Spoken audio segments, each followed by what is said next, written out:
Kel-Tec is a proud sponsor of the Talking Lead podcast and the Leadhead Brigade.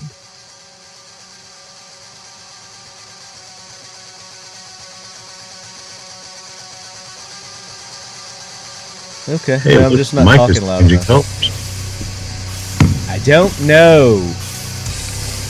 Are you ready to do this? Well, I had to light stuff up because I told you last time that I was going to show you some new product. Did we get to see the new product this time?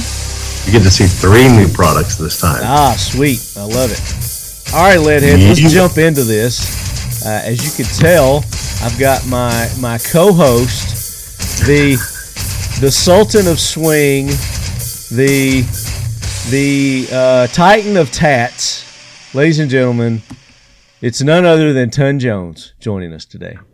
What is happening, Leadheads? And Ton has had a little trouble, we'll say, to say the least. Yeah. And we're going to talk about that coming up. But this is another one of our SHOT Show episodes, Leadhead. So we've got some great interviews that we're going to share with you this episode. We've got the author John Gilstrap.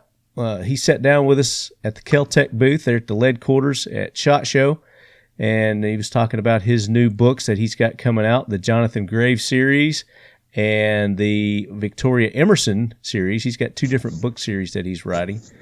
And for those who haven't heard of John Gilstrap, you need to go back to that episode where we had him on, and it was a really good episode. And his books are really good too. He's in that kind of the spy action thriller genre, and then with his Victoria Emerson, it's kind of the apocalyptic, survival kind of series of books. And then joining him was Jeff Gonzales, and Jeff is a former Navy SEAL, and that is who John goes to get a lot of his technical aspects and, make sure he's getting things right in his books when he's talking about the Jonathan Graves series. And he has a company called, I think it's Trident Concepts, and they're a firearms training company, so you can go check them out. Also on this episode from Gunsite, we have Ken Campbell, and Ken talks about Gunsite's new Glock that they've custom made for Gunsite, and you can get it at Gunsite's Pro Shop on their website. They've got it for sale there. Limited number. I don't know if they still have them available or not, but it is based off a Glock 45, the G45. That's that 1917 hybrid that they've got out.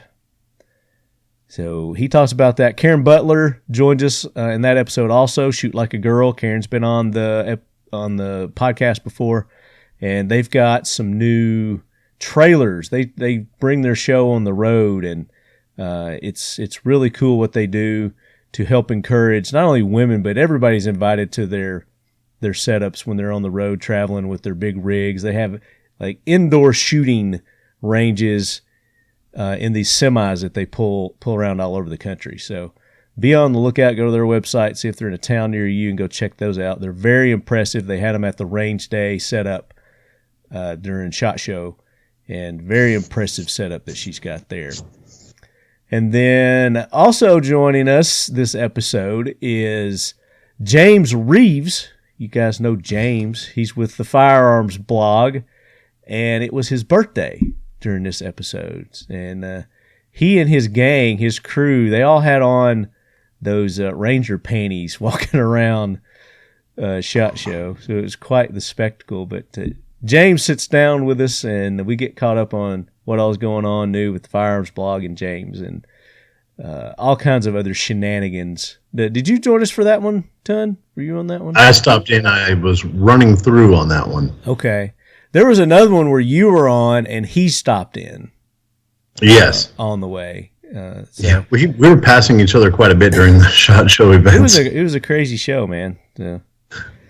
But we've got another show coming up in April, ladies and gentlemen, NRA, and we will have the Leadquaters set up at the Kel-Tec booth again, and we want to see you. So, this is the one that's open to the public, NRA. I think all you got to do, even if you're not a member, you just go and you can sign up there at the door and, get your membership or your pass, whatever. I don't know how much a membership is to NRA, do you? Oh, I don't even know right now. Let me look. I have no idea. I don't think it's much, and they're probably running some special or something like that too. But yeah, they always have show specials for signing up. Yeah, and usually like lifetime memberships and stuff like that you can get. And even if you don't support the NRA, I mean, come on. It's the gun industry. There's going to be all your favorite manufacturers. I'm going to be there. Ton's going to be there. Lots and lots of people will be there. And I want to see you. So come by the booth. Come by Kel-Tec's booth. And I forgot what the number is right off. Let me see if I can. I mentioned it in a previous episode. But there'll be a thing there. I'll do some posts on social media, let you know what the booth number is. But it's Kel-Tec's booth. Come by, see us. We're gonna be doing a giveaway, a big giveaway. Yeah, the 1 year membership is $45.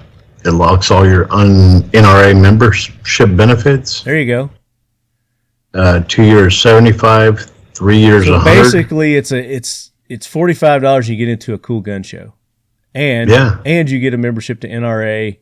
If you want to use it, you can use it. If you don't. It's up to you. But that gets you to Indianapolis, 14th through the 16th, I believe, are the dates on that. So come out to Indianapolis, see us, and get registered for that giveaway that we're going to be doing. I still can't announce what it is yet. That's going to be coming soon, though. It's going to be coming soon. They've had a little, I don't know if they want me announcing it or not, but I think Chad's already put it out there. But Chad had another motorcycle accident. Yeah, the Ton's like, what? Dude. Chad at Kel-Tec, he had one a couple of years ago. Yeah.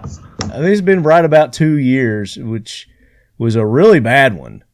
And then I think he had another one in between the one that he just had this week and then that one. So he's had 3 in like the past 2 years. And I think he broke some ribs on this one, but he's okay. I think he's going to be okay. Don't know about his head or anything, but he's making Instagram posts and stuff, so he must be all right. I wouldn't know. Yeah, Ton wouldn't know. We're going to talk about that coming up. But that's what we've got on the horizon for you lead heads. So be paying attention to our social media. We will be at NRA, so come out and see us in April. And Ton's going to be there. Airforce Guns, are you guys going to have a booth? Nope, we are actually walking around harassing people, visiting with some of our dealers, and helping promote our air rifles and some new products that I'm actually going to be telling you about today. There you go. We're gonna hit that in our pre-show here. And our last episode was the AK Corner, and we had Marco Vorobiev on, and he's a fan favorite of our AK listeners. And we went over his book, Survival and Evolution of the World's Most Prolific Gun, the AK-47.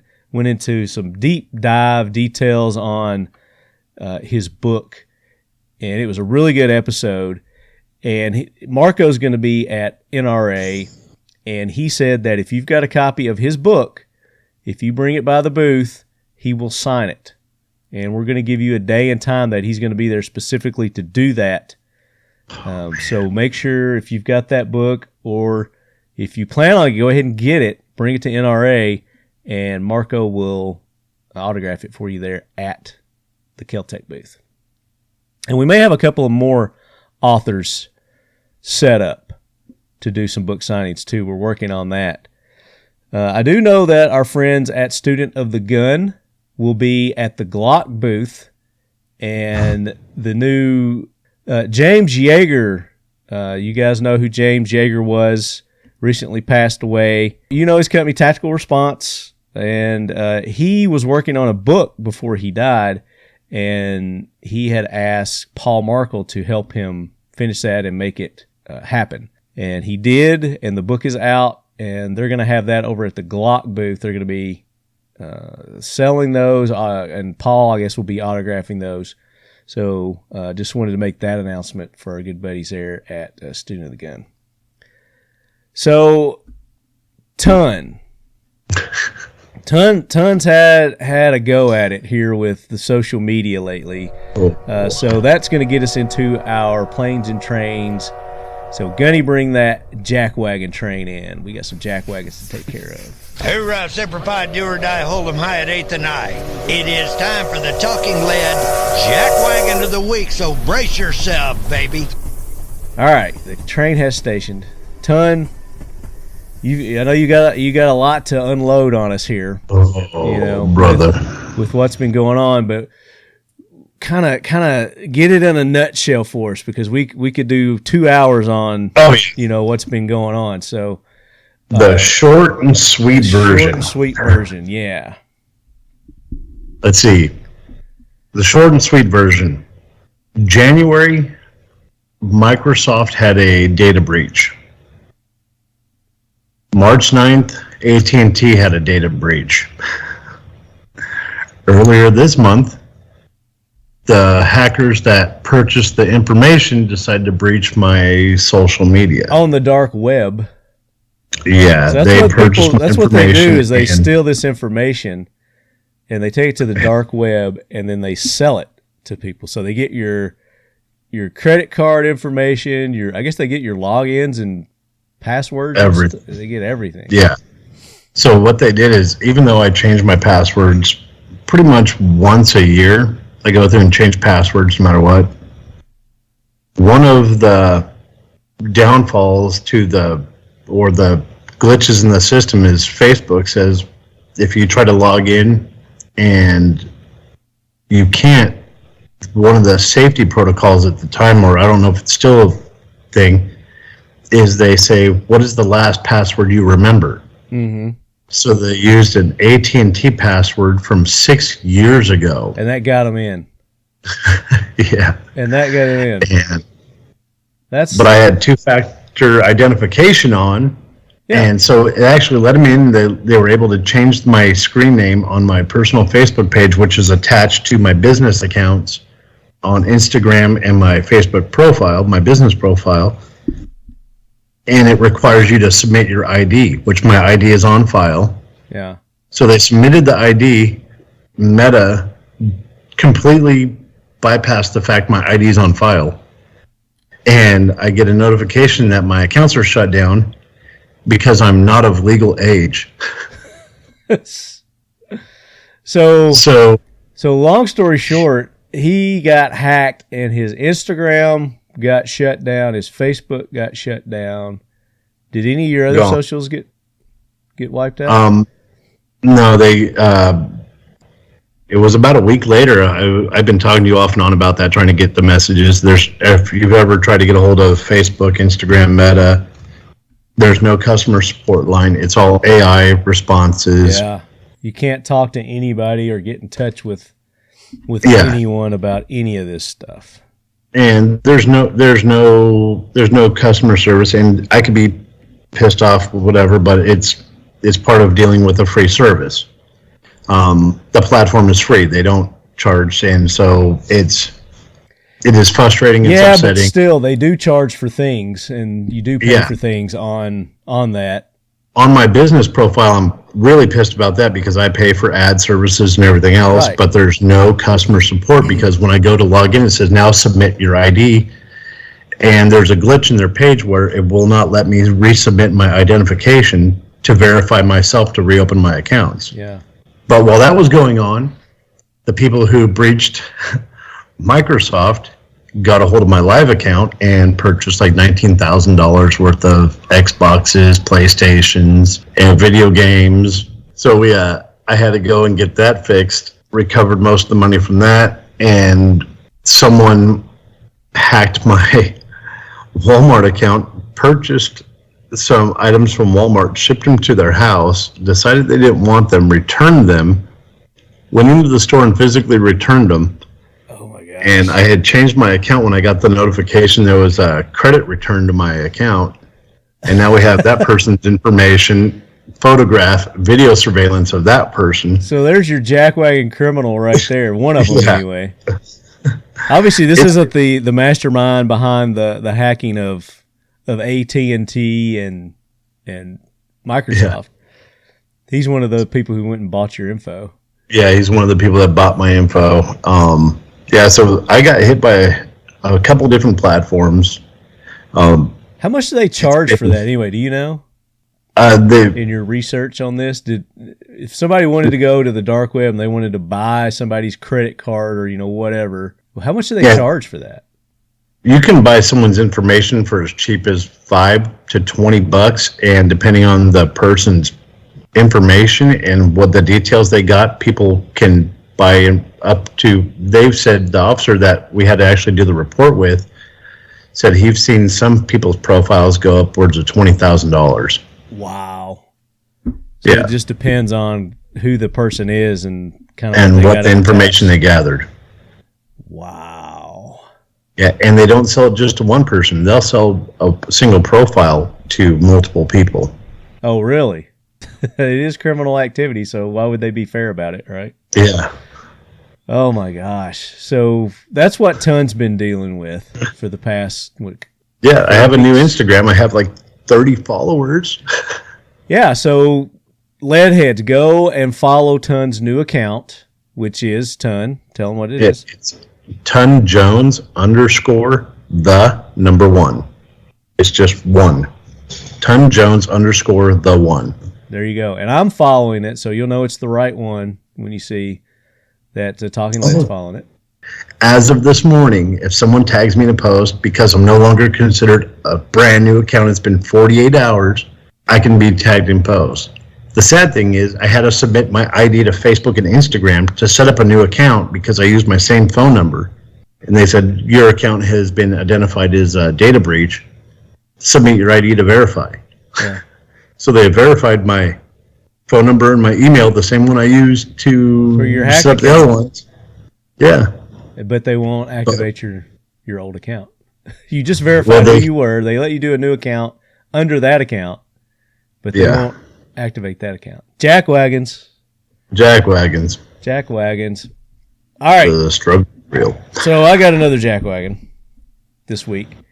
And, no surprise what industry it's in. Service industry. Yes. So I was at, and I don't know, I think Kroger's aren't they nationwide, Kroger? Kroger and Smith's. West Coast is Smith's. Okay. Kroger, East Coast. We call them Kroger here. I call them K. Rogers. We say K. Rogers, that's Kroger. And I used to think that it was K. Rogers because the small town that I grew up in, there was a lady that managed that Kroger, and her name was K. Rogers. And when people would say they're going to K. Rogers, I was like, it's her grocery store. She owns it, kind of deal. And I, for years, I thought she owned Kroger's and it was K. Rogers. Just a little, awesome. just some facts about me when I was younger. But anyway, so I was checking out and I was behind this couple and they had, quite a bit of groceries. And you know how they have those little things to separate your orders or whatever, grocery basket full of stuff. So the people in front, and then they got these little dividers that they put when they're done. So the person that was doing the checkout, the lady that was doing the checkout, put one of those up, one of those dividers. So I started putting my stuff up on the belt. And these people got done. It got up to be my turn. And the lady looks behind her at the lane that's behind her. She looks at me, and she's looking like at the end of her checkout aisle too. I'm like, and then I'm like, I don't know what she's doing, but then she turns to me and she says, "Hey, would you mind going to this checkout lane over here?" I'm like, "What's the problem? Is your cash register not working?" She's like, "No, I don't have a bagger. And I just can't do this without a bagger." I was like, well, that's fine. I mean, I'll bag my own stuff. I don't have that much stuff. I only had like 12 items. She's like, "No, I just refuse to do this. And she commenced to go and telling me her issues she's having with her work problems. And I stopped her in mid-sentence, and I was like, I'm not the person to be telling this to. I was like, do not unload your work problems on me. You go talk to your boss. Don't do this to me. Yeah, go tell HR. Right. So she commenced to put the stuff back in my basket. So she refused to check me out. I'm like, you got to be shitting me. And I was there for like 15 minutes waiting on these other people in front of me. And of course, there's people in front of them. So I was in line for a good 20, 25 minutes or so. And I was kind of in a hurry because I had people waiting on me to get home because I was cooking dinner. So I was a little peeved about that. I mean, otherwise, I've been fine because I wasn't in a hurry and, or anything. Yeah. But it kind of peeved me off. So I gave her, a little look like, you got to be shitting me. But I didn't say anything. I just got them and I went to the other lane. And she's like, I'm not mad at you. I'm not mad at you. I was like, tell your boss, whatever. So I get in the other lane, get over there, get checked out. And she's the bagger over in the other lane. She's bagging stuff over in the in the other lane. Oh, wow. And I'm just shaking my head, looking at her the whole time. I'm like, I could have been out of here 20 minutes ago. And I'm on my way out, and as I'm leaving, she goes, "Have a nice day, sir." Kind of smiles at me, and I don't acknowledge her at all. I'm just like, I can't believe this. So I'm on my way out, and I wasn't going to do it, but I did it. I went over to customer service, and I asked for a manager. So I was like, "Hey, this check," and the lady that was the manager was over there, so she saw all this happen. Thankfully, because I went up to her and she goes, I said, such and such, and I proceeded to tell what happened. And she's like, I know, I am getting the district manager or whatever on the phone right now to talk about this person because apparently it's not the first time it's happened. So anyway, if you don't like your job, oh God, else, or at least fake it, but don't tell the customers about your piss poor work environment, I guess. I don't know. Don't complain to me about it. Yeah. So there you go. Jackwagon. I'm not saying Kroger as a whole because they were actually trying to do something to remedy it, but just, I'm learning more. This younger generation that feels just entitled to, you're scanning shit. Just scan my shit and throw it down, and I'll put it in a bag. I mean, that's what self-checkout is anyway, right? Isn't that what they've boiled us down to is serving ourselves anyway at these places? It's self-serve anyway. Why even have these people at the checkout line when you're trying to get us to do all the work ourselves anyway? And that's the thing. We talked about it a couple episodes ago. We discussed how we don't like these self-checkout things. But yeah, I've been actually thinking about this more and more. And it's not the companies. It's really not the companies. It's the worth ethics of this younger generation that they just... But it's these companies not holding them responsible for it and saying, hey, this is unacceptable behavior. This does not meet our company standards and our company guidelines. So just like these people were doing, apparently they were going to address it. So, I commend them for actually giving a shit. Even though help is hard to get these days, I get it. Dude, I get it. It is. But I worked at Kroger when I was in high school. I understood respect, and this is what is expected of me from this company. What you laughing because I worked at Kroger when I was in high school? I was going to say.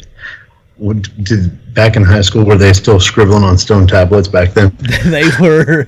It was a different era back then. I was I worked in the meat department. I was the youngest person to work in the Kroger meat department, I guess in our town anyway. I don't know what it was, but I think I was like 16 or 17. I don't know. That's when people wanted and to I had work to join a union. They made me join they had their union. So I had to join the union too. I remember that. But I made pizzas. I was the little pizza guy. They had a little pizza cart out in the middle. And I was there making pizzas for the customers. But I actually ground the meat. And I did all that stuff. But it was a fun experience. I learned a lot when I was at Kroger, at K. Rogers, back in Sparta, Tennessee. But yeah, so there's my jack wagon. Customer service again. I'm going to keep harping on it until people start speaking up and making a difference, because seriously, it can be better, especially for what we're paying nowadays. Are you shitting me? Prices are tripled, quadrupled from a year and a half, 2 years ago. It's ridiculous. So there you go. That's my jack wagons. The hero was the manager from Kroger that actually gave a shit and was looking into it and trying to make things better, make it a better customer experience. So I appreciate that. Yeah. My hero is pretty much the dude from Chase that caught my accounts being hacked, not Norton Antivirus, and not LifeLock that still missed it and tried to upcharge me. Those guys suck. They're jack wagons. There's you some jack wagons right there too. You're paying for the premium service, but yet they want you to buy an even more expensive one that doesn't cover anything either, apparently. Yeah, I had to call LifeLock and tell them I'm being hacked, and they tried to guilt trip me into paying for another $500 on top of the $500 I'm already paying. I did a YouTube video about it. They tried to guilt trip me into paying for the Norton side also, so I'd be paying a little over $1,000 a year for antivirus and identity security when they missed everything. Yeah. And the dude, one guy at the bank actually caught it and tipped me off. That dude's my hero at the Chase Bank, and the veteran officer that came out and did the report and actually walked me through everything. I mean, this officer, veteran, cool as hell. That's something I want to do a show on, is cyber crimes, and the people that dude, he was really cool. He's like back in the day. That would be cool. It was no one could get caught. He's on now. We have a whole division. Everything. He logged everything. And they've been on top of it. I've been in contact with them almost every day. They're giving me updates, and they've been really cool. And this officer is just gone way above and beyond. I hope you get your stuff back, man, because you got years of followers on the Instagrams and the Facebooks that if they delete that stuff, then it's going to be hard to rebuild all that. But we will help you a ton. The Leadhead Brigade is here for you, buddy. So I appreciate it, brother. As you're hearing this, go subscribe, like his new Instagram, go to his Facebook. What, you got a new Facebook too, or? Yeah, I that started yesterday, so I don't even know what they're actually going to let me do or don't. So I don't even know what the handle is for that at this point. You should just drop your Facebook completely. Nobody uses Facebook anymore. No, I needed it for my business account. I'm going to try to recover my business account because they still have not deleted that page. Yeah. But I needed to start a new one so I can try to recover the business account. Yeah. Well, speaking of businesses, we're done with our jack wagons and heroes, so Gunny, get that train out of here. And Ton's got some stuff he wants to show us. He's got some show and tell. So, yeah. Go ahead. Let's see. I told you a few weeks ago that I was going to give you guys like the first look at when everything was coming out and everything was happening at Airforce Air Guns, and Rapid Air Works Raw.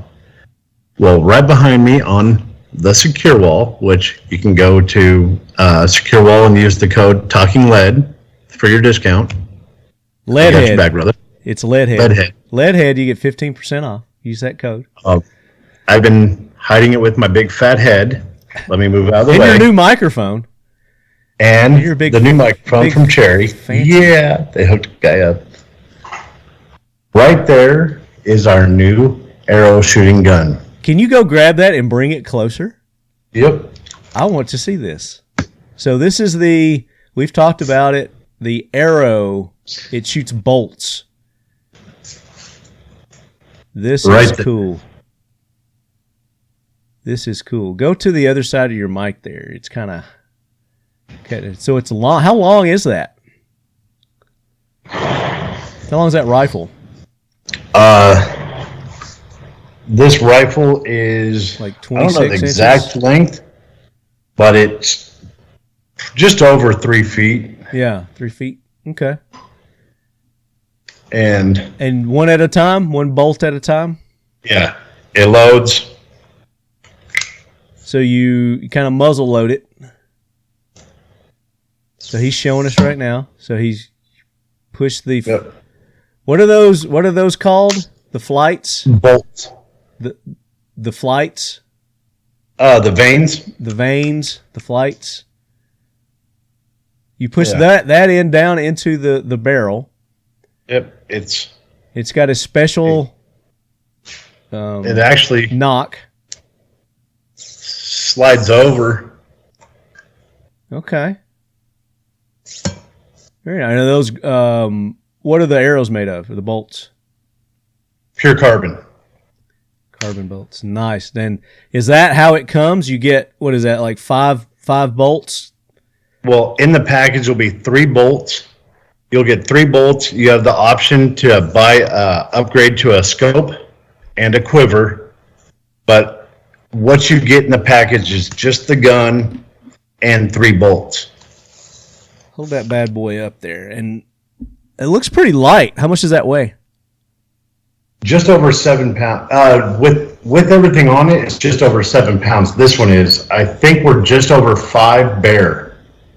Okay. And what's the feet per second you get it? With this setup, it's over 400. 400 feet per second. And how many can you get? How many shots can you get from that, from a charge? Right now, at a 2,000 PSI fill, you're about 10 to 15 shots. Okay. That's not bad. No.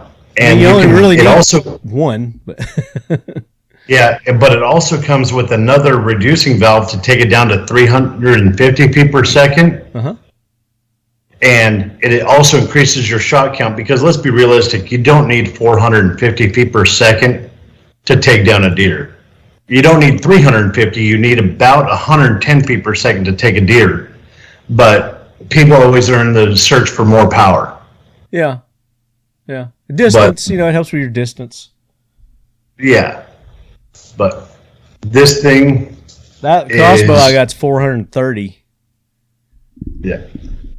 This one does over, depending on your elevation, because air is always factored by elevation and pressure. Right. If you're at sea level, like we're at here, we're getting 428. The higher you go up, the faster it's going to go. Nice. So what is that called? The Talon Bolt. The Talon Bolt Air Gun. Yep. I like it. From Airforce Air Guns. I like it. Is that a cushioned cheek well thing you got on there? Is that padded? That's the air tank. That's our air reservoir. Right. Is it padded though? It looks like it might be padded. Yeah, it's a neoprene pad. Yeah, neoprene. Okay. Yeah. Cool. So it's not cold to the cheek. No. And this will be probably shipping within the next 30 days. Okay. And what's our MSRP on this? Suggested retail is $7.99. $7.99 suggested retail, and that's not with the optic or Optic quiver. or quiver. Gotcha. But it does come with 3 bolts. It does come with 3 bolts. Very good. Does it come with a charger? No, you got to get your own air source, or you can refill it off of a aluminum 80 scuba tank. Nice. All right, that's one. Yeah. You've got 2 more things to show us. What else? Yeah, and you can go ahead and send mine to me. I'm sure mine's in the mail. I would send it to you, but you got to come here and get it. Okay. I like that. I like that challenge. I will do that. And then let me turn it here. I know it's kind of hard to see, but this funny little press is called a press slug. A press lug. Okay, so he's showing me slug. Press slug. Yes. Okay. Press slug. He's showing me the box. What is a press slug, Ton? Yeah. There's my competition rifle. there, hiding way back over in the back. I will show you what this amazing little device does. Okay. After I readjusting his camera here. Quit dropping everything. Sorry. My apologies. This is why we can't have nice things, bro. There you go. Seriously, why we can't have nice things. I'm curious how long your mic's going to last. Dude, you and I both. It's going to be a testament to the quality of this thing. All right, mate. What's a press slug? What am I looking at? Describe to our listening audience, our audio audience, what we're looking at. This is all the different slugs you can make with it. Now you can press your own air gun slugs. Oh, look at that. All just like reloading, weights. you can press your own air gun slugs and all the different calibers there. Yep, this is 357 all the way down to 177. Huh. And yes. What comes with the kit, the press slug? What do you get with the kit? With the press slug, you get, with the original purchase, you get the very first die. You ordered this press slug with, you get the whole press and one die. So you pick what you want first, what caliber you want. Okay. And you can go 177, 22, 25, 30, or 357. Uh-huh. And then that's $15.99 suggested retail. And then you can go after that. You can buy additional dies. And $15.99. $1,500. Oh shit! Yeah, yeah. Whew. It is, but it is just like any kind of other reloading press. Uh huh. You buy it once and it lasts. Is this like? I mean, see, I'm new to the air gun whole industry. Is this new? Is this like groundbreaking? They've never made presses before. This is so the competition, like the PRS shooters. Yeah. PRS long range shooters can do all of it instead of going out and searching for, like, there's professional shooters that search for batch ammo. Mm-hmm. They find that one batch that they think is the holy grail. Yeah. And they search for the batch numbers. Now you don't have to do that anymore. They can actually, you can fine tune your ammo by the adjustments and get your grain weight, scale weight, with everything, and repeat it over and over again to what your gun likes. Yeah. Just like reloading. Yeah, it is reloading at the most basic form. And now it takes your competition up. I just dropped a Instagram reel on Airforce Air Guns, Instagram, and my new one. Mm-hmm. And I set a card downrange. I walk back, take a piece of lead, I press it, put it in the gun, and I split the playing card downrange. All in under, well, of course, filming magic. It actually took me about 2.5 minutes, but I did it on the reel. So and I was able to split a playing card. Airforce actually Air Guns on Instagram. Funny, huh? What's the Instagram for Air Force? At Airforce Air Guns. There's the card. So he's holding up the card he split. Yeah, or you can go to mine. It's the reel's on. I shared it to mine also. Okay. But it's on Airforce Air Guns. All right, let me share my screen. And this one with the cards? Yep, that's the card right here in my hand. So this is one that you pressed yourself. So here you are pressing right it. there. So it's showing him he just pressed one. What grain is that? That is, I think that was a 37 grain 25 caliber slug. Okay. That's my rifle. It's your competition rifle? Yes. Boom. Look at that. How many tries did that take? That was actually one shot. Really? If you look at the target, there's only one hole. Wow. Look at you. Impressive. That is some accuracy right there. Press slug, precision in stock now. And you guys are selling, this is Airforce Air Guns product. Yes. Okay. Very nice. And those are available now, so you guys can go check those out. If you're big into the air gun world, this is going to probably save you a ton of money, just like reloading. Yes, and it can make you win a lot of money. Yeah, and if you're into the competitions, yeah, definitely. Very cool. First prize at the upcoming event. I think first prize for 3 of the events are $20,000. So it doesn't suck. No, it doesn't. Are you going to enter that? Yeah, I won the big bore. I compete in the big bore slug competition for long range. I didn't win them, but I got heavy hitter last year for the longest range consecutive shot. I got 395 yards, 2 shots with my 308 that were 7/16 of an inch apart. Wow. Yeah. And where is this competition? Where are they holding this competition for the $20,000?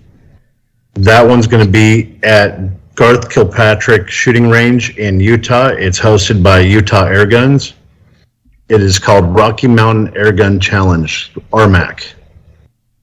Nice. And our buddies over at Utah Air Guns put it on every year. Really, really great event.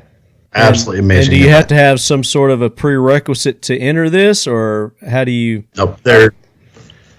There's a sportsman's class where anybody can enter, and then there is the pro class, which you have to have won sportsman's and earn the right to get into pro class. Nice. Very cool.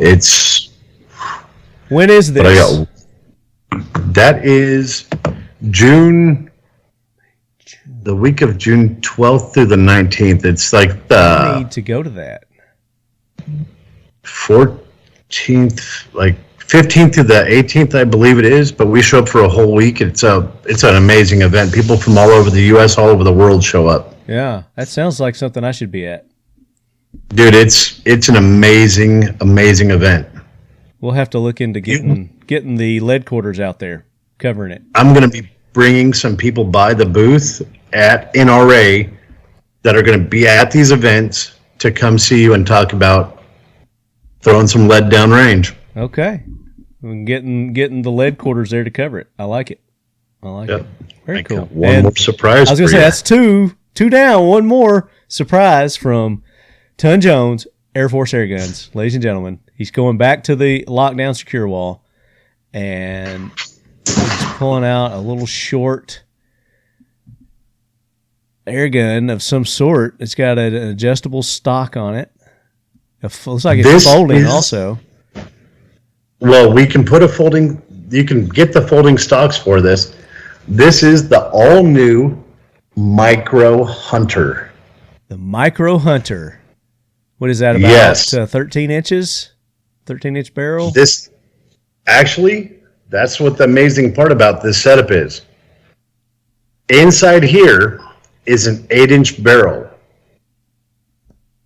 In front of it is what they call a bark stripper. It's a tunable barrel and air stripper all in one. When you say air stripper, is that like a suppressor? Kind of like an air stripper, and you can put all the stuff on. You can adjust and tune your barrel and your air stripper for performance. What's an air stripper? Again, I'm new to this, Ton. What's an air stripper?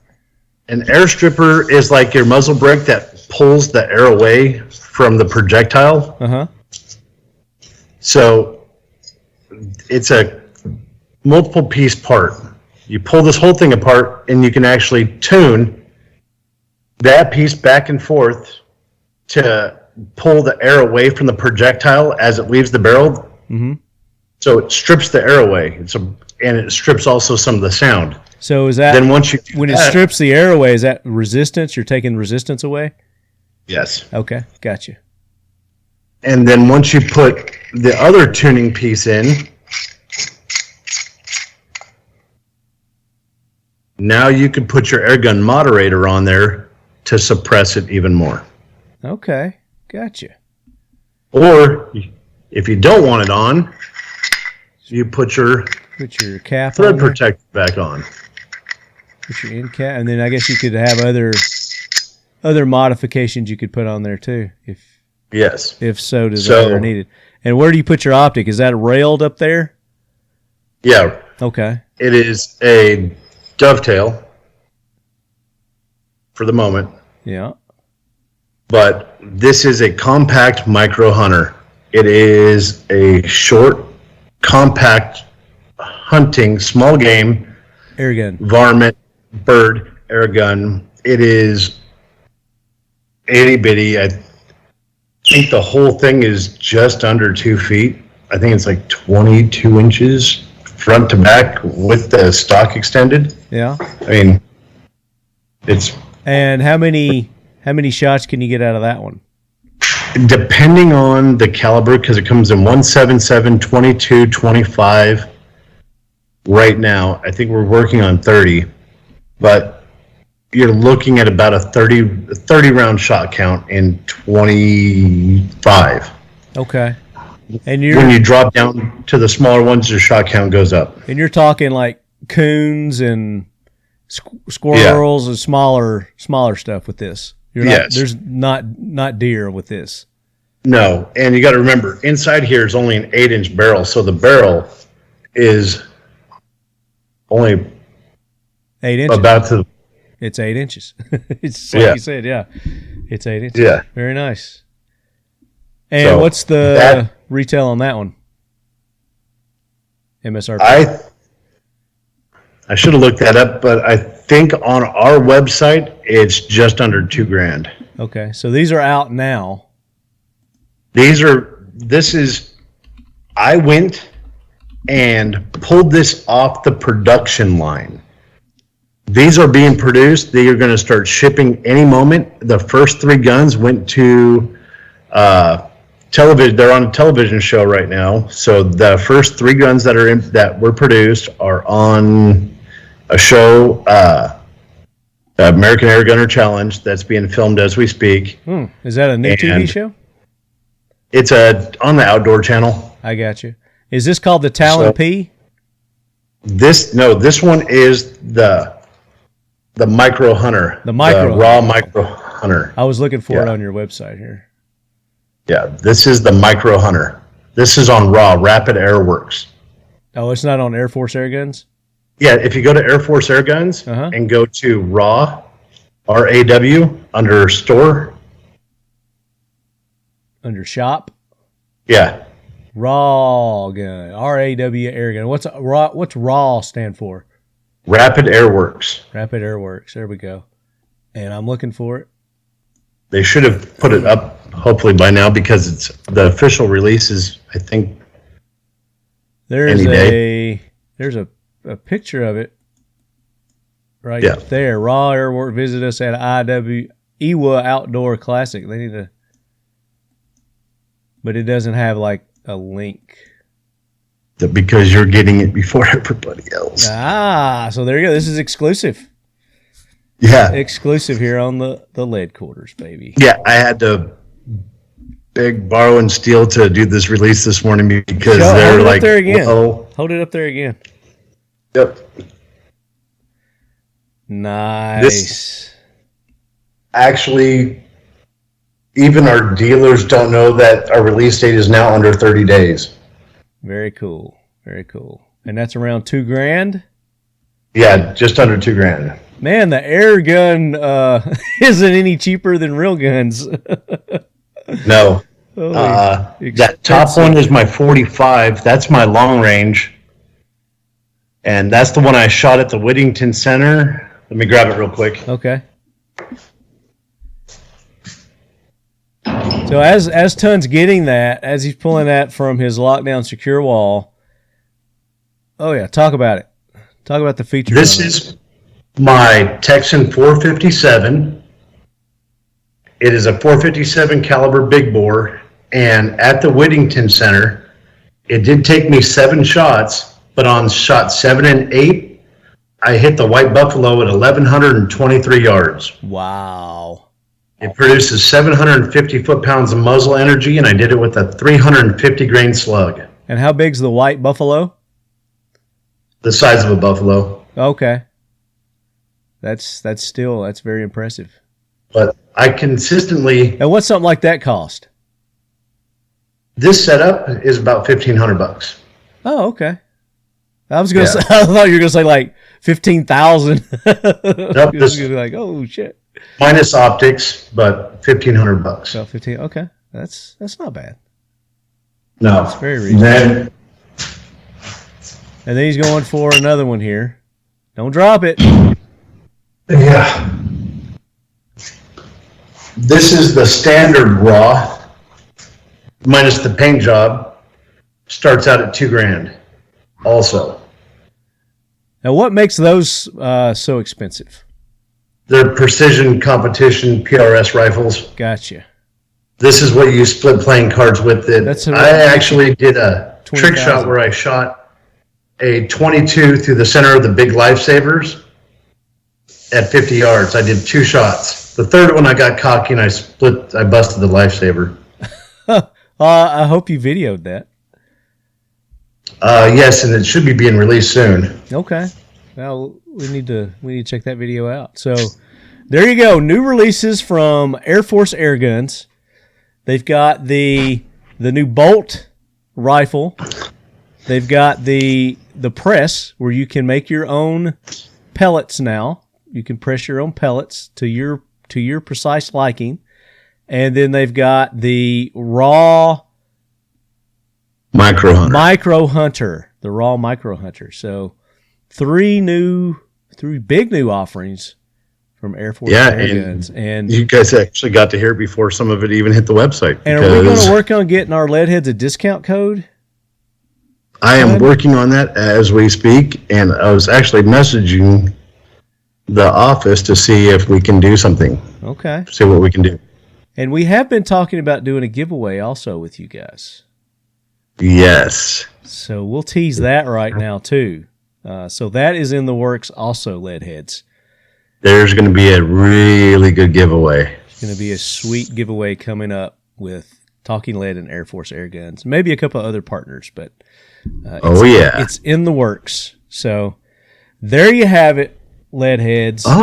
Oh, wait. Is there more? Know what? But wait. Let's see what kind of air gun they want.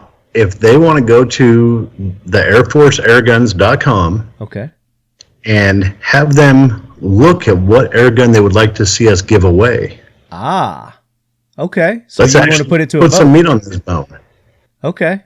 There you go. Hey, ton offered, not me. So Leadheads, go to airforceairguns.com and go through their very esteemed and wide selection of air guns that they have there and products, and tell me, or do they want to tell you? Tell me or tell you? Have them go and email either one, because I monitor our social media and you monitor something. So talkinglead@gmail.com. Email me which one you would like us to give away, and you can also email Ton. Where can I get in touch with you, Ton? Just leave me a message through the Instagram on Airforce Air Guns on Instagram. Yeah. Just throw me a message on there. Okay. That's where you need to go do all of it. But if you want to email me, you can email me too. But go there, let Ton know what you would like to win. I mean, you don't get that every day. Hey, tell us what you want to win. Tell us what you want us to give you for free. Kind of. Yeah, that's pretty awesome. Let's keep it simple. Let's give the people what they want. Okay. So you pick it out and tell me what you want. I'm down with that. So we'll do it. We're going to do that. All right, Tom, we got these other interviews we got to get into here. I know that they're really going to enjoy these with John Gilstrap, Jeff Gonzales, our buddy Ken Campbell over there at Gunsite, Karen Butler, Shoot Like a Girl, James Reeves with the Firearms blog. So enjoy these interviews, and Ton and I will catch you on the tail end of this. The Kel-Tec KSG 410 is the perfect sidekick with no kick. At just over 1.5 inches wide, just over 26 inches long, and just over 5 pounds, you'll be hard-pressed to find a more impressive 410 bore shotgun. In fact, it's the world's first and only pump-action 410 bore bullpup shotgun. The side-by-side dual feeding tubes and one in the chamber delivers an impressive 11-round total capacity, making it as functional as it is fun. Innovation, performance, Kel-Tec. I can do that. You can do that. Right. I'm Ken Campbell. I authorized and paid for this commercial, and I'd appreciate your support on Election Day. You got that down pat. I said that hundreds of times. And apparently Wow. it worked. It did. I lost 3 precincts in 4 elections for sheriff, and that was only in my first election. I was blessed with a great team of people. That Ronald Reagan adage, you surround yourself with good people that you trust, and you empower them to act. Right. There you go. Ladies and gentlemen, Ken Campbell with the Gunsite Academy and now sheriff. Well, I used to be sheriff. Former sheriff. Yeah, former sheriff. The other guy got the election. And I retired. Yeah. Indiana has constitutional term Oh, limits. the guy at Gunsite, the other Gunsite guy. Oh, yeah, Jared Baugh. Jared, yeah. I knew Jared's dad, Jim Baugh. He was the Putnam County, Indiana sheriff, and we used to teach firearms together at the Indiana Law Enforcement Academy. Small world. It is, and so then I knew his son, Jared, and Jared was a hell of a police officer. He worked for Indiana State Excise Police, and he was a firearms instructor, and he became a Gunsite student and then came on the Gunsite staff, and now he is the Putnam County, Indiana sheriff. I'm just proud as punch of it. See how that works. I like proud as punch. Proud as punch? That's a good saying. Have you never heard that before? I haven't heard It's proud a as good punch. Southern It's a Southern saying. thing. Proud It's as a Southern punch. saying. At work, they call them Ken Campbellisms. Ken Campbellisms. And I'll try to throw some in here just for your benefit. All right, Because I thank got you. some good ones. Thank you. I want And they're those. clean. All right. They're clean. Okay, You can good. use them. Good, You can I use can them in use your them. next campaign. Right, exactly. I'm not running for anything. Karen Butler joining Yeah. us, ladies and gentlemen. Karen, Yep. no stranger to the show. No stranger to the show. It's been a great show so far, and I'm excited to be here. I'm really happy that you came by and saw our Safe Living truck. I'm glad to Yeah. have seen that in person too. You know, we talked about it last time you were on the podcast, and to actually see it in Right. person. I mean, you can't really talk about it. You have to see it. You, have to see it. experience it. Yep. And then you've got an addition since we talked last too. Yep. So we have shoot like a girl, which will stay on the road and introduce women to shooting sports, and we travel all over. And then we added Safe Living, and Safe Living is really going to be for men, women, families, and communities to be introduced to shooting sports, but then really focus on firearm safety. Our friends at Gunsite are so great about that. Although I have to tell you, this may be a little personal thing. I got a little dehydrated at the range on Monday, and I was like, I am not passing the Gunsite little bathroom chart thing. Like, it was terrible. Like, it's a little personal, but I was like, oh my gosh, you think of fire, you think of safety and hydration, and the first thing that comes to my mind is the Gunsite bathroom. Like, That was the first time I'd seen that too. Oh yeah, at Gunsite for the folks that don't know, we're in the high desert. We're about 5,000 feet, and humidity's 10-12%. Right, I come from the Midwest where that's nothing. I mean, when the temperature and the humidity are the same, 95. But we have hydration charts in our bathroom, and not to sound like your mother here, but you check the color of your urine in the bowl. Right. And we have to tell, now being a former cop, The color I'll say- test. being a former cop, I'll do it this way, is we have to tell the cops, don't pee on the chart to compare the color, right? But for field expedient, it's a real good way to see how dehydrated you are. So I think that would be a challenge anyway with portalets at the industry day at the Oh, range. yeah. True that. True that. No doubt about that. Yeah. all right, well, so now on from that personal subject.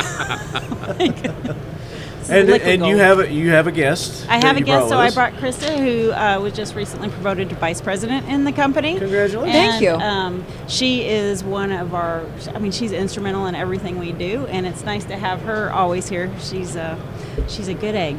Absolutely. Good egg. There you go. Another Yeah, one of another those. one. Proudest Southernisms. punch. Right. She's Proudest proud punch. of you. Good egg. I get that from my Marine Corps husband. Like, he talks about people as good eggs and rocks with ears, so. There you go. There you go. So the Shoot Like a Girl is on the road, and you've expanded. Talk about where you guys are headed with this. Oh my gosh. This year. So we are basically staying in the central United States.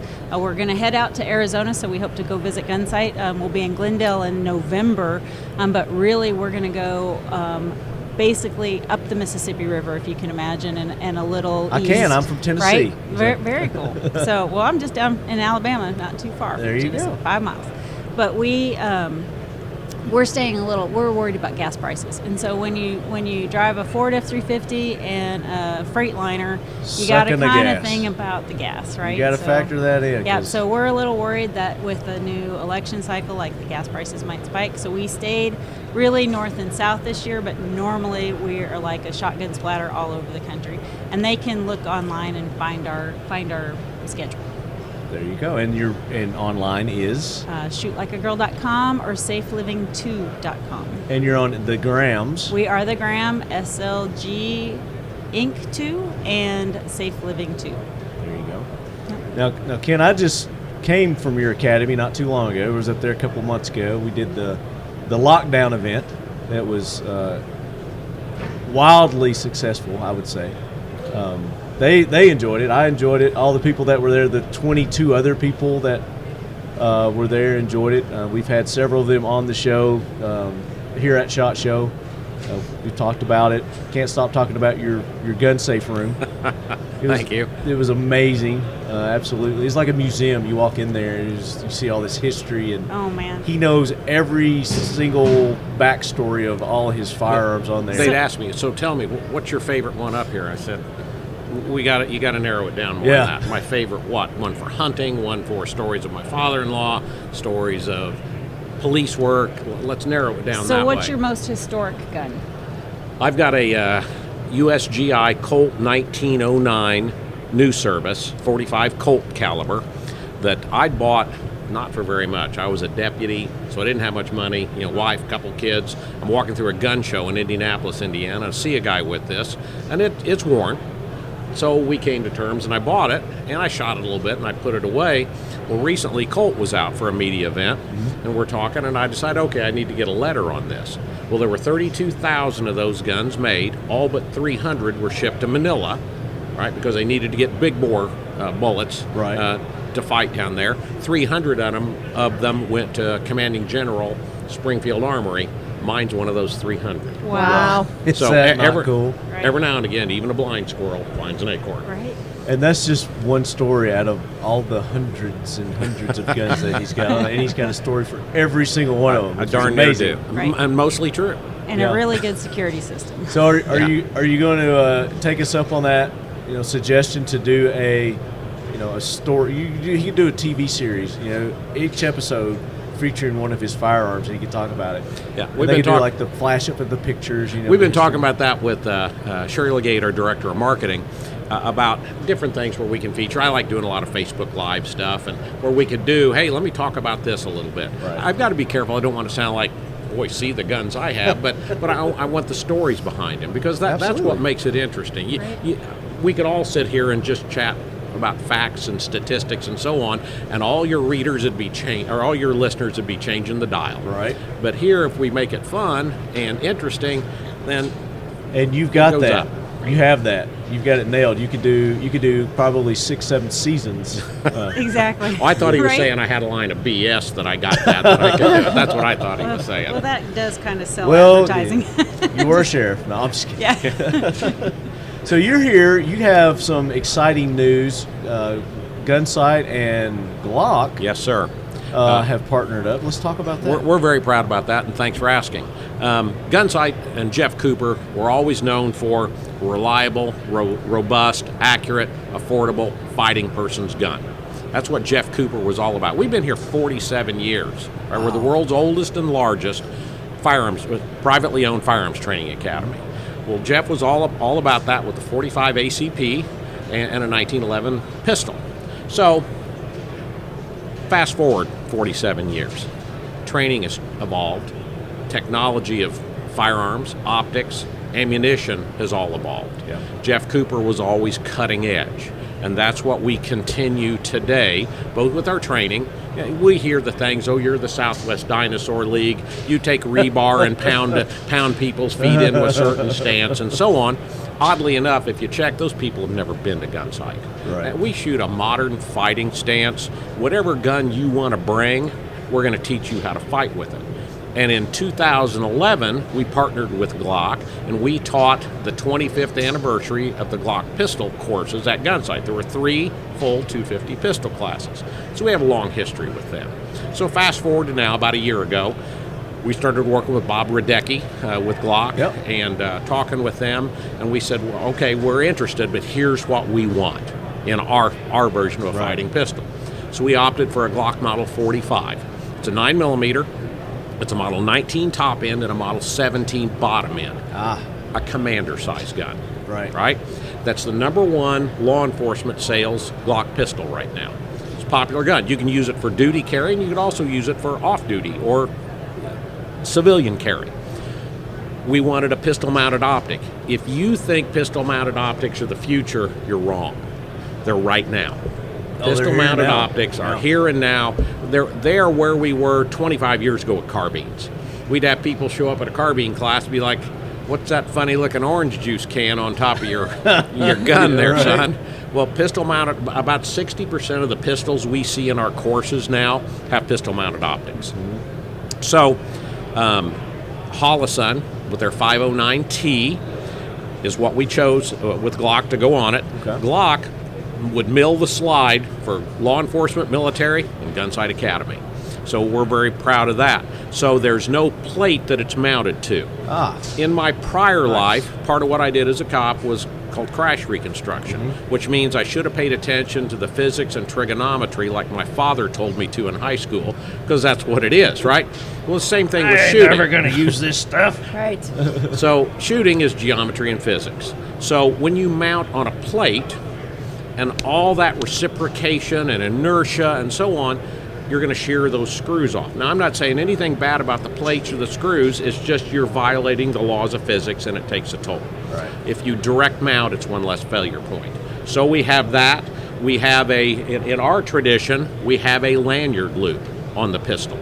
Again, going back to my prior life, I was a SWAT commander. I judged a lot of SWAT competitions. I can't tell you how many times I saw that guy or gal come off that rappel tower and they inverted, either accidentally or on purpose, and when they did, their pistol cluttered to the deck. If you tether it to you with a decent lanyard, you're good to go. So we've got a lanyard loop. We have Ameriglow suppressor sights. In the event of a catastrophic failure of that pistol-mounted optic, that Holosun 509T, you can immediately transition to your iron sights and you can stay in the fight. We ask for a minus connector so you can have a little better trigger press. Because again, think fighting person's gun. I may have to make that precision shot. So I want a for better our lay trigger. listeners, talk about that feature. The minus connector? Yeah.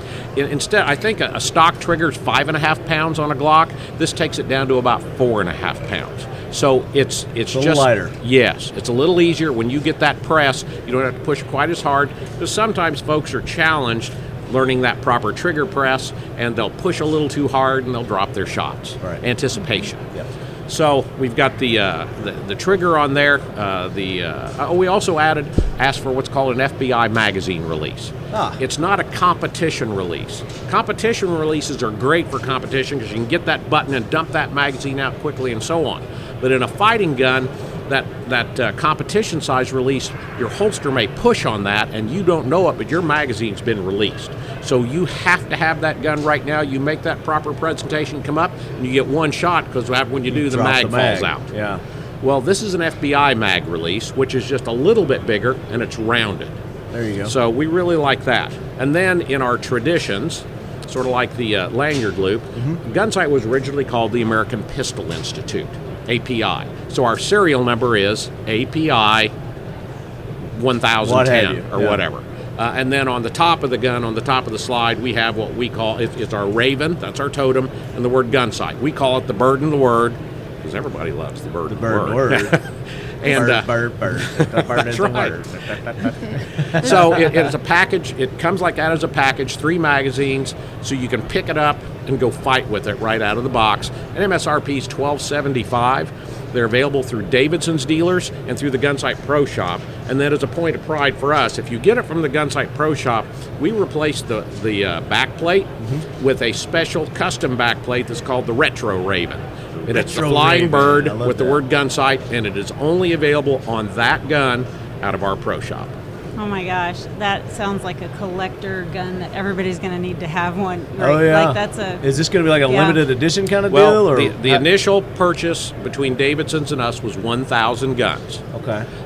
They're all sold already. Well, I tell you, we initially took 300, and we have pre-sold 200. Out of the pro shop, and Davidson's has them on display here, and they're allocated to their dealer, so that tells you it's a hot ticket item. Right. And then there's also, you can see them at the Holosun booth here at SHOT Show. Oh, so you have them on display here. And the Glock, Glock has them on Glock, display too. Yeah, hopefully Glock does. Yeah. Well, if you'd like to leave one here, we'll display it here too. Yeah. Be happy to do that. Yep. Of course, they probably won't see it because it's going to be in my hand the whole time. I'd be happy to throw it in the truck and drive it sure all you the way would. to Alabama. There's all kinds of laws we'd be I violating know. then. So I understand. I've had a lot of people ask me, what is the significance of the Raven? Your logo there at Gunsite. that's a good, and we'll get every few months we'll get a nastygram that it's a Nazi symbol. And let me just simply Wasn't gonna say, go there. Well, I will. I mean, Okay. let's be right on the front end of this, right? You say we were kidding about me being an old sheriff. I am. So let's just face the facts here. Those people who say that are knuckleheads. Right. Okay. Yep. It is a Raven. And if you want to say it looks like that, you probably ought to contact somebody at the United States Marine Corps, because their eagle looks a whole lot like it as well. Yep. So go tell Chesty Puller that. Yeah. So it's a Raven. Ravens are all over Gunsite. You've seen them there when you were there. Yeah. Mrs. Cooper love 'em. comes from Viking lineage, and it was a good omen when the longboats went to sea and there were ravens flying over the bow. And then if you go into mythology, Hugin and Munin were the two ravens that one of the Greek gods would send down from Valhalla to Earth to dispense knowledge and wisdom and bring back information.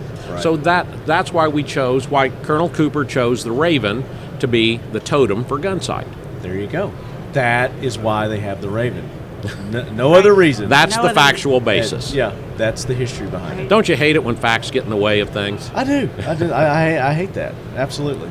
But thank you for clearing that up. Congratulations on the gun. Thank you. With Glock. Hopefully, there's going to be more than 1,000 that we think so, and I think and there then, will be. Well, let's think a couple years down the road. So if and we're still partnered with Colt, Okay. and we have a Colt Gunsite Service Pistol as well. It's not like we've kicked one aside. There's room for both. There is, because again, things have evolved. But who knows? Maybe a couple of years from now, with Colt, we have a full size, a lightweight commander, and a concealed carry officer. Well, that's not to say that, hey, maybe we'll do a Glock 43X or a 48 or something never know. a year or two down the road, so we can get into that. We're open to those suggestions as long as it is reliable, robust, accurate, and affordable. I go back to my prior life. What can that 27-year-old patrol deputy who's married, couple kids, house payment, the dog, their agency may not be able to issue them a pistol. What could they buy that they could have in their duty holster, come off duty, and put it in a holster and carry off duty? So we're not costing them an arm and a leg. Absolutely. That is this gun. I dig it. Sounds cool. That sounds like Right. a perfect addition to the I know, to the collection, trailer, yeah, right? to the trailer. Yeah, we should have to it take on the trailer. road. Right. That is a great idea. Yeah. That Just would be throwing that would things be out great. there. So I don't know, for people that don't know, we on our trailer we have deactivated firearms from all of our firearms manufacturers, and you can literally go down the line and rack the slide of every single one of those guns and get the feel of what it feels like in your hands. So as people are going to make that decision to buy a gun, they have side by side safely compared guns, and then we always encourage them, go to the range and shoot the top 3 before they make that purchase, and then buy the gun that best fits them. And it's Solid advice. It's so important. That is so wise. We'll get folks call us and say, hey, I'm going to come take my first class. We're getting more and more non-gun people, and I bet you're seeing that too. Right. Yeah. More and more non-gun people. What should I buy before I take a class? And we say just basically we'll rent you a gun. Right. Yeah. And if the Glock doesn't fit you this morning, we'll put you in an M&P this afternoon or a Right. Colt tomorrow afternoon. And then when you do go to the store, just like you're doing, is there an informed consumer and they can make their decision based on their experience, Right. solely on Because theirs. what's really interesting is you'd think that a petite woman would want a petite gun, but what we're finding is the way, once they have it in battery, right? So we have them go ahead and get a sight picture on that firearm, and the guns, the way they're balanced, are almost as most important as how that gun feels in their hand, so that they can get an accurate sight picture right away. And it's just, it's really awesome to watch and see. And you'd think, so of all of our gun partners, how many gun partners do we have, Christy? 34. We have Well, we yes, have 34 guns on the display. counter. Yeah, 17. yeah, and there's not one gun that consistently is the one gun that Yeah, is that fits picked. everybody. It is really just a plethora of people. It's picking like it. me walking into the Ford dealership and say, I want to buy a truck. Oh gosh, don't talk about buying I trucks. want to buy a truck. So, well, what do you want the truck for? How You are know what I gonna liken use it to? Shoes. Yeah. Yeah. Yes. Everybody has Yes. different size and shapes of feet. Yeah. Hands are the same way. Right. Or when a lady especially will walk into the gun store, and this just boils my blood. Well, little lady, Oh, this yeah. is just what you need. I know. And they sell you an Airweight Right. 357 2-inch. Right. You go shoot 50 rounds out Or- of it and come back Yeah. in here or, and tell or me. they sell them a hammerless revolver that they can't even pull the trigger back Yeah. on, and so it Or is there's really, an incentive to sell that gun where they're going to get a free one or something. Right. Yeah. Yeah. So we actually have a training program that we take around that teaches retailers how to sell to new shooters and women, because there's just a different approach. It's Yeah. a different conversation that needs to have than you have with an experienced gun owner, and it's really viable. I'm not going to go into the story, but I have a stay at Vegas story because I actually had to go buy a truck on Saturday. What? Yeah, should I tell Like- the story? Yeah, 7 o'clock Saturday night. We're in a dealership here, a Ford dealership here Yeah. in Vegas, buying a truck. So this. Do you want What'd a you get? story? Do you want a story? I love stories, It's a yes. Ford F-350. So the moral of this story is listen to your your husband. Right. So that's the I'm name sorry. Of the story. I'm sorry. I didn't Yeah. hear that Here, clearly. it's recorded, right? Yeah. Yeah. Listen So, to so if your my wife husband. Sherry is listening to this, When it what comes was that to again? trucks. Yeah, Listen to your There we go. husband. There's the Right. disclaimer when it How comes could to trucks. you question the Yeah. judgment of the man that chose you for his So bride? I know that's very, very true. So what happened to your truck that you had to go to this? So we're launching this new Safe Living truck, and when I first started planning, I was going to use a bumper pull truck. Mm-hmm. So I bought a truck for that to pull that bumper pull trailer. Well, when I got to the trailer manufacturer, they had this beautiful gooseneck that was the same price, and I'm like, okay, I'm going to buy the gooseneck. It's much better. They can give Lot me more the same versatile. deal. Right? It was awesome. So buy the gooseneck. Go there with my husband and show him like the improvements, and he gets in the truck that I bought, which was a Ford F-250 that had the 350 engine, but it was a short bed truck. And we get in the truck, and my husband says, honey, this truck's not going to pull that trailer. Yeah. And I'm like, why? He says, because you need an 8-foot bed. And I'm like, oh, well, surely there's something. So I Google, and I find this air hitch extender thing that's supposed to make it turn into a long 8-foot. Well, on Friday night here in Vegas, with my truck supposed to be on the range Saturday morning or Saturday afternoon, my driver pops the back window of the truck. And so I had to go Saturday morning. We're getting a new windshield. We're getting a new decal because Black Rifle Coffee owns that space on that. So we're getting new decal installed. And then Saturday night, we're at the Ford dealer buying a new truck to send that truck home with appropriate. Yeah, so if anybody Oh my wants to gosh. buy a Ford F-250 King Ranch pickup truck, Good deal. yeah, Good deal here in contact- Vegas. Yeah, Yeah, let us know. right. Yep. We Going, really going, don't. gone. We really don't want to drive it all the way back, but we will.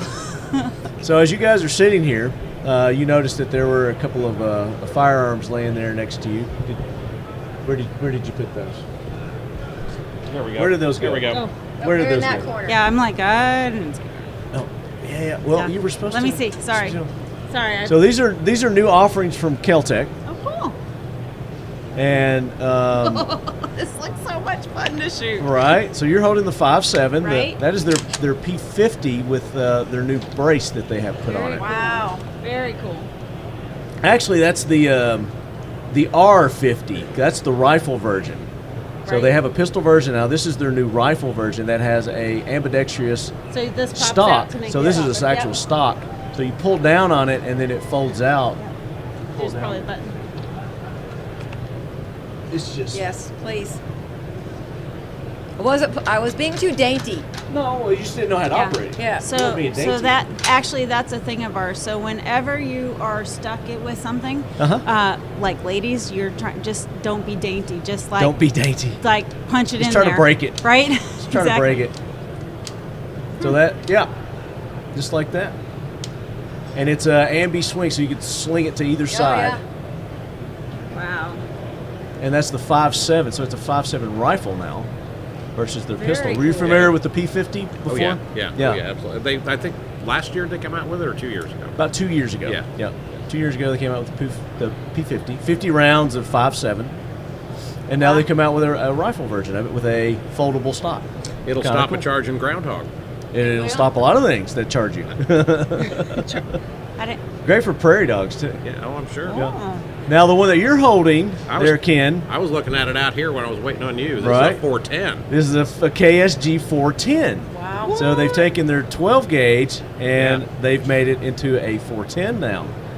It'll hold, it's the dual tubes, so you can put 7 plus 1, depending on the size. I Right. think 5 plus 1, Right. depending on the size shell you go with. Because I think Slugs. this will take 3-inch. I think. Yeah, it'll take 3 inch Yeah. too. Yep, absolutely. It sure will. And it's so lightweight. Let Karen try that out. I'll trade you. Whoop, got it. Trade you. Racks very easily. Clearly. Yeah. Yeah, clearly, as you just found out. Yep. The release is on the trigger, and then you can Like I have. get the There, action and then- going there, And then run the bolt. There you go.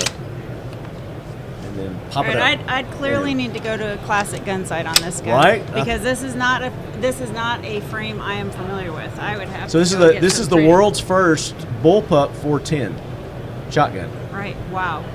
So no wonder. So you're I'm not- holding history. So no wonder I'm not familiar with it. It's right? first, Exactly. You're holding here, and it was just released here at SHOT Show. That would be Very another cool. great addition. I wonder if you could take that turkey hunting. You could. You absolutely could. You could Just take can that. only put 3. You could That's take it awesome. bird That's hunting. nice because it's right there. You can go bird hunting with that. Yeah. And the recoil is just Oh, it has Nothing. to be just No, there's- negligible. yeah. There's no recoil on it. That's awesome. No. All right. So when are we? So the going to perfect shoot? shotgun for smaller frame Right. people. When are we going to shoot that? Well, when would you like to? Yeah, I don't know. I guarantee we could probably set that up with Kel-Tec. We'll go shoot that. I'm sure Chad would love to set that up with Yeah, you guys. I would love No to doubt. shoot that. That's awesome. So thank you for taking Cool. the time to be on. I know Thank you guys you. have busy schedules. Fourth day, third day shot. I don't know where we're at I here. I'm have so no confused. idea. We've lost count. Yes. Yeah. We've been in Vegas like 3 days too long. Yeah, exactly. I've got one more question for you before you leave, though. And first thing that comes to mind, don't think about it. Don't put any thought. Just the first thing that it's meant to be a fun question. Right. All right. So, what is one thing in 2023 that you would like to see completely disappear, gone forever? Start with you. She's not good at I'm Start not with good you. on the spot. Don't do one me. thing in 2023 I like to see is hate media. Hate media. There you go. Okay. I like that. The Democrat National Committee. The DNC, baby. Bye-bye. And the things that they do to destroy our Constitution and our way of life. I like that. That's a good answer. So Did that fuel you for anything? No. No. Come here, you talk. Come here, Sharon. Come on. What would you like to see gone? I would like to see COVID completely Oh, yes. gone. Yes. Right. Just the whole And word. the whole hype that came with COVID. Right? Just disappeared. I love that. There you go. So before we get off, website, Instagrams. yes, website, gunsite.com. We're on Facebook. Sherry, help me on Instagram. You know what it's? At Gunsite Academy. Sorry, I'm not the big social media person, but You're busy training people. I get it. limp down the shoulder of the information superhighway. Weren't you a politician? Like I can't No, believe that. no, Like ma'am. a sheriff. No, I mean, ma'am. you ran. I was an elected official. Elected Elected official. There is a difference, Yes, right? ma'am. There sure is. Right. Oh, So, I thought of something I'd rather have. Okay, than change my your thing. answer. Yeah, I'm changing my answer because I don't think that outside people on any side should be able to put money into local elections. I think local elections should be left to local people. There you go. I like that. All right. So I would say come visit shootlikeagirl.com or safeliving2.com. Follow us on Instagram at SLGINC2 or safeliving2. Very good. Guys, go show them the Leadhead I got- Brigade support and love. And Ken's got one more All right, thing. one more thing. Yes, sir. When are you coming to Gunsite? You're on your way tomorrow, right? There, yeah, wait, As soon Saturday. as the show's over. We're headed there Saturday, absolutely. Don't tease me. Don't tease me with a good time. Leadheads, we're bringing more from the 2023 SHOT Show from the official Leadquaters here at the Kel-Tec booth. Closer to this guy. Yeah, it's directional, so you kind of got to get up on it. All right, Leadheads, we are back at the 2023 SHOT Show here in beautiful Las Vegas. Broadcasting from the official Leadquaters here at the Kel-Tec booth, 11238. If you are here, come see us. We'll be here all week. I'm here all week. Hey. Tip your waitresses, they work hard. That is right. And your podcast host.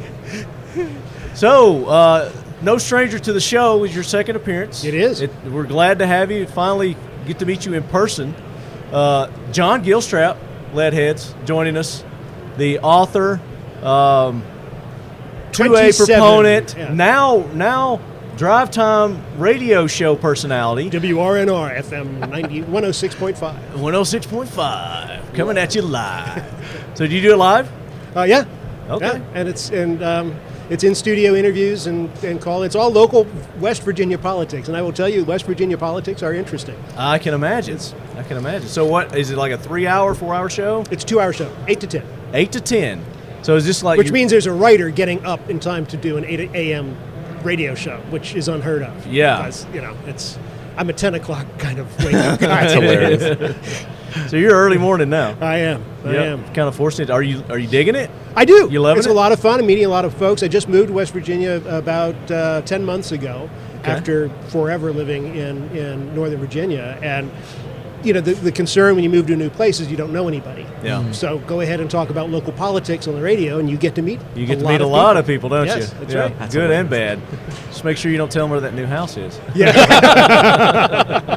You got it? Everything went good on the build? Everything finished, completed? Well, everything ultimately completed. We moved in March. We got our garage doors in August. But, okay. It's one thing at a The time. supply chain, you know? Yeah.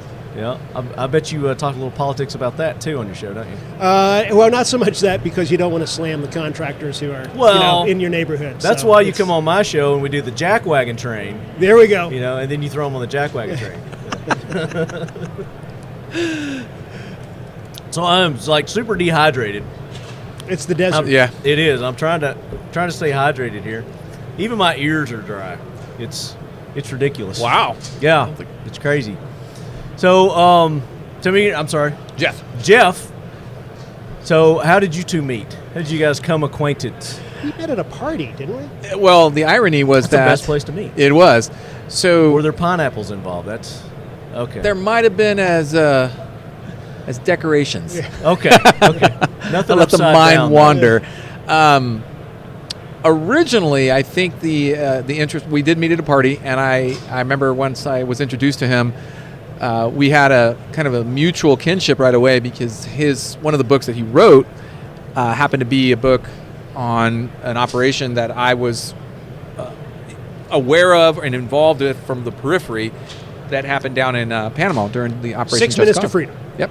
So I got a chance to actually talk to him about my observations and experiences from there as it related to what he had in the book, which was awesome. It was really kind of cool to see him. So that started a really nice friendship. And then he reached out to me several times about just like little tips and tricks on little things that would help the readers appreciate just the that little authenticity. touch. Yeah. When you give your business card to an author, you're going to hear from them. Yeah. Nothing is free. Yes, absolutely. And we've had some fun. He came out to the range. We did some full auto work, so he could do get an appreciation for what that's like, what it's really like to be behind the gun on a full auto. So we've had a good time, and it's. I went down for night vision work too. That's right. We did some night vision work. Yeah. Wow, that's fun. It was impressive. Using the nods and everything. Yeah. So we've had some good times, and I'm very happy that the audience and the viewers and the readers appreciate that. So that's good to know. Well, when the Jonathan Graves series it gets into the special operations kind of stuff, which I was never in the military.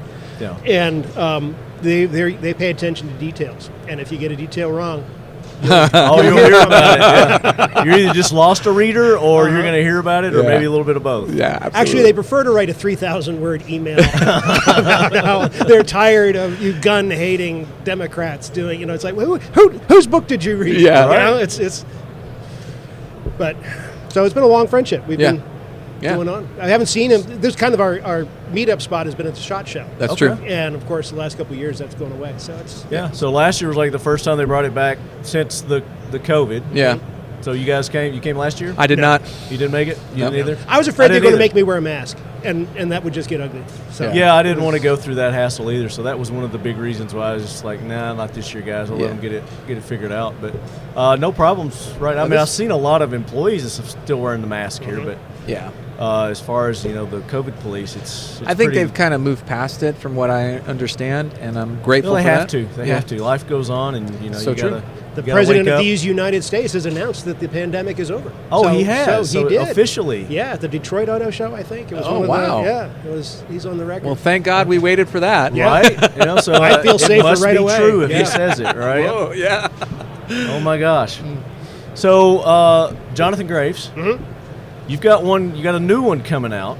Is there anything we could talk about on this? Can we tease it a little bit? I have a Jonathan Grave coming out in July, and it's called Harm's Way. And I swear to God, I wrote this before current events. It deals with the president's stepson selling access to the White House. I swear to God, hand to God, I came up with the idea before current events happened. Oh my gosh! So, and the precipitating event is one of the president's lawyers, actually one of the kids' lawyers, is kidnapped in Venezuela, and is being held hostage down there. And actually, the cartels are covering up a much larger secret. Okay, I can't read. I like that tease. So, I know. That's a good tease. But in February, I've got the new White Smoke is coming out, which is the third book in the Victoria Emerson Right, trilogy. we talked about that last episode. Yeah, The Victoria. that's post-apocalyptic. Yeah. But in there are no vampires. She was a former vice president. Is that No, what she's a former representative from West Virginia. Okay, that's what it was. And it's set in West Virginia before I moved to West Virginia. Before you went to West Virginia. So A little foreshadowing. a little foreshadowing. Well, I hope it's not entirely foreshadowing. It's a pretty nasty place after. But what the Victoria Emerson series is all about is she is the leader. She don't want to be a leader. The world is coming apart, and there's been this 8-hour war. Reluctant leader, yeah. Right. And people just naturally follow her. And it kind of gets into what the nature of leadership is and how fragile society is. I mean, for God's sake, we were killing people over toilet paper Yeah. a few years ago. Imagine if it's digitalis or some important blood pressure medicine or baby formula. Well, we're doing that too. Or but- venison jerky, for God's sake. Okay, now that's just, you can't. Yeah, we are I'll definitely say crossing that. the line there. Yeah. I had some here a minute ago. I think somebody already stole it. So there you go. It was delicious. It really is. I think I've got some. I'll get it to you. Nice. So the Victoria Emerson, that's coming out February. Yep. When is the Jonathan Grave coming July. out? In July. Okay, so we got to wait a little bit longer for that Right. one.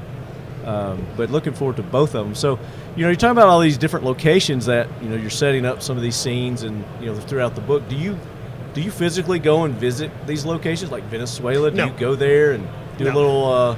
I have blown up Mexico and Venezuela a number of times in the past, and Colombia. I have no desire to go down there. I just, I don't want to have that moment at immigration.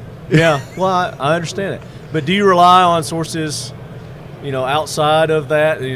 He's obviously got experience all around the world. So Well, yeah, do you call I- on his experience? I think it was the in last those to time we give were you some- down here. Not necessarily just technical details, but location details too. It's a scenario. This is, I've written myself in a corner, and this is what I need to have happen. Yeah.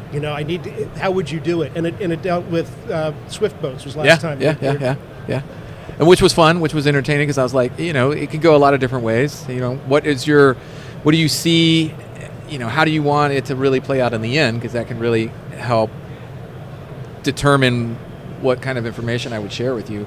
Only because I want it to be authentic, so I'm trying to get as much information from him to try to make sure that, okay, this is a real... Right, it's going to fit in his scenario. Exactly. Yeah, they would actually do this in that scenario. And I never want to put him in a position where he thinks he might have to reveal something that I have no business knowing. I'm not in the reveal secrets kind of business. So, Yeah. it's important to have. But it also details I don't know. I'm going to cue this up. We haven't discussed this before, but I like it. Yeah. Exclusive here on what the show. stays in Vegas, right? Yes. What happens in Vegas?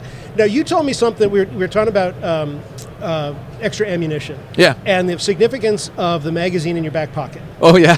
Right? Yeah.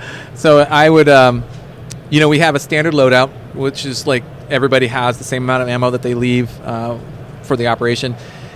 And I always would just feel somewhat light in that case. And you have to carry a lot of other equipment. Sure. But I always, my rule of thumb was, blood, bullets, and bombs. And so I would put a 20-round magazine in my back pocket, and that was like... Just a little extra. Just a little extra, but it was also a reminder that if I ever went to that 20-round magazine, I was in deep trouble. It was on. It was like bad. I'm like... I'm probably going to die here, but okay. That's your wake-up call. That's it. That's my last ditch, if you will. See, that's as an author, that's the kind of detail you don't get if you don't talk to the folks who have been there. Or if you've not been there, cool. And it's mildly amusing. It's something that it's scary, but at the same time, it's amusing. So it works well. And the funny thing about it too, I remember it was so just nonchalant, very matter of fact. Yeah, that's what I do, and I didn't it. It's interesting to look at it from his point of view and the reader's point of view, like the authenticity, the genuineness of it. But it is just that is kind of like the standard that I would always uphold, is always have that 20-round magazine in my back pocket. And it made me remind myself that once I have depleted the standard loadout and I was at that magazine, I better start thinking about some other scenarios. Did you have an opportunity to... Never. I never went to it. I loaned it. I passed it to one of my teammates, but I never had to use it. You didn't use it yourself? No. That's kind of the same message. If you give it away and you don't have it anymore.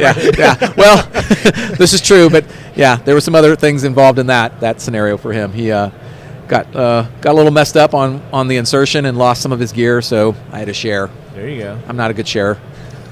Especially ammo. Don't like to share my last bag. I'm not liking that. Not at all.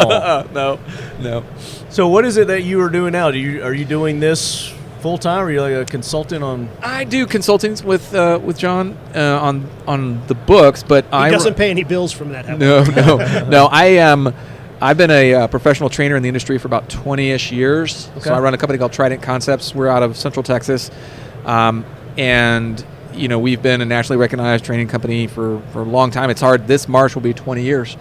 And I just kind of find that amusing because I can't.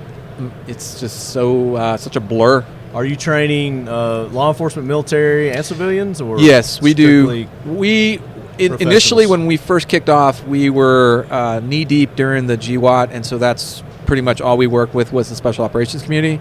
And then as that started to wind down and other folks started to enter into the mix as far as trainers, back in that time period, there was maybe you could count 5 of us on your, doing the job for real. Mm. And, 5 years go by, 10 years go by, that number is just quadrupled. It's just so many more trainers are out there, all doing good work. There are great guys that are out there providing training as well. And we started to branch out into the law enforcement side of the house. And the private side, the civilian side, has always been something that we were willing to work with, but we were just so busy with everything else that it didn't become a priority. And I would say that changed probably about 6 or 7 years ago with the mass. At the time, there was a big push for concealed carry.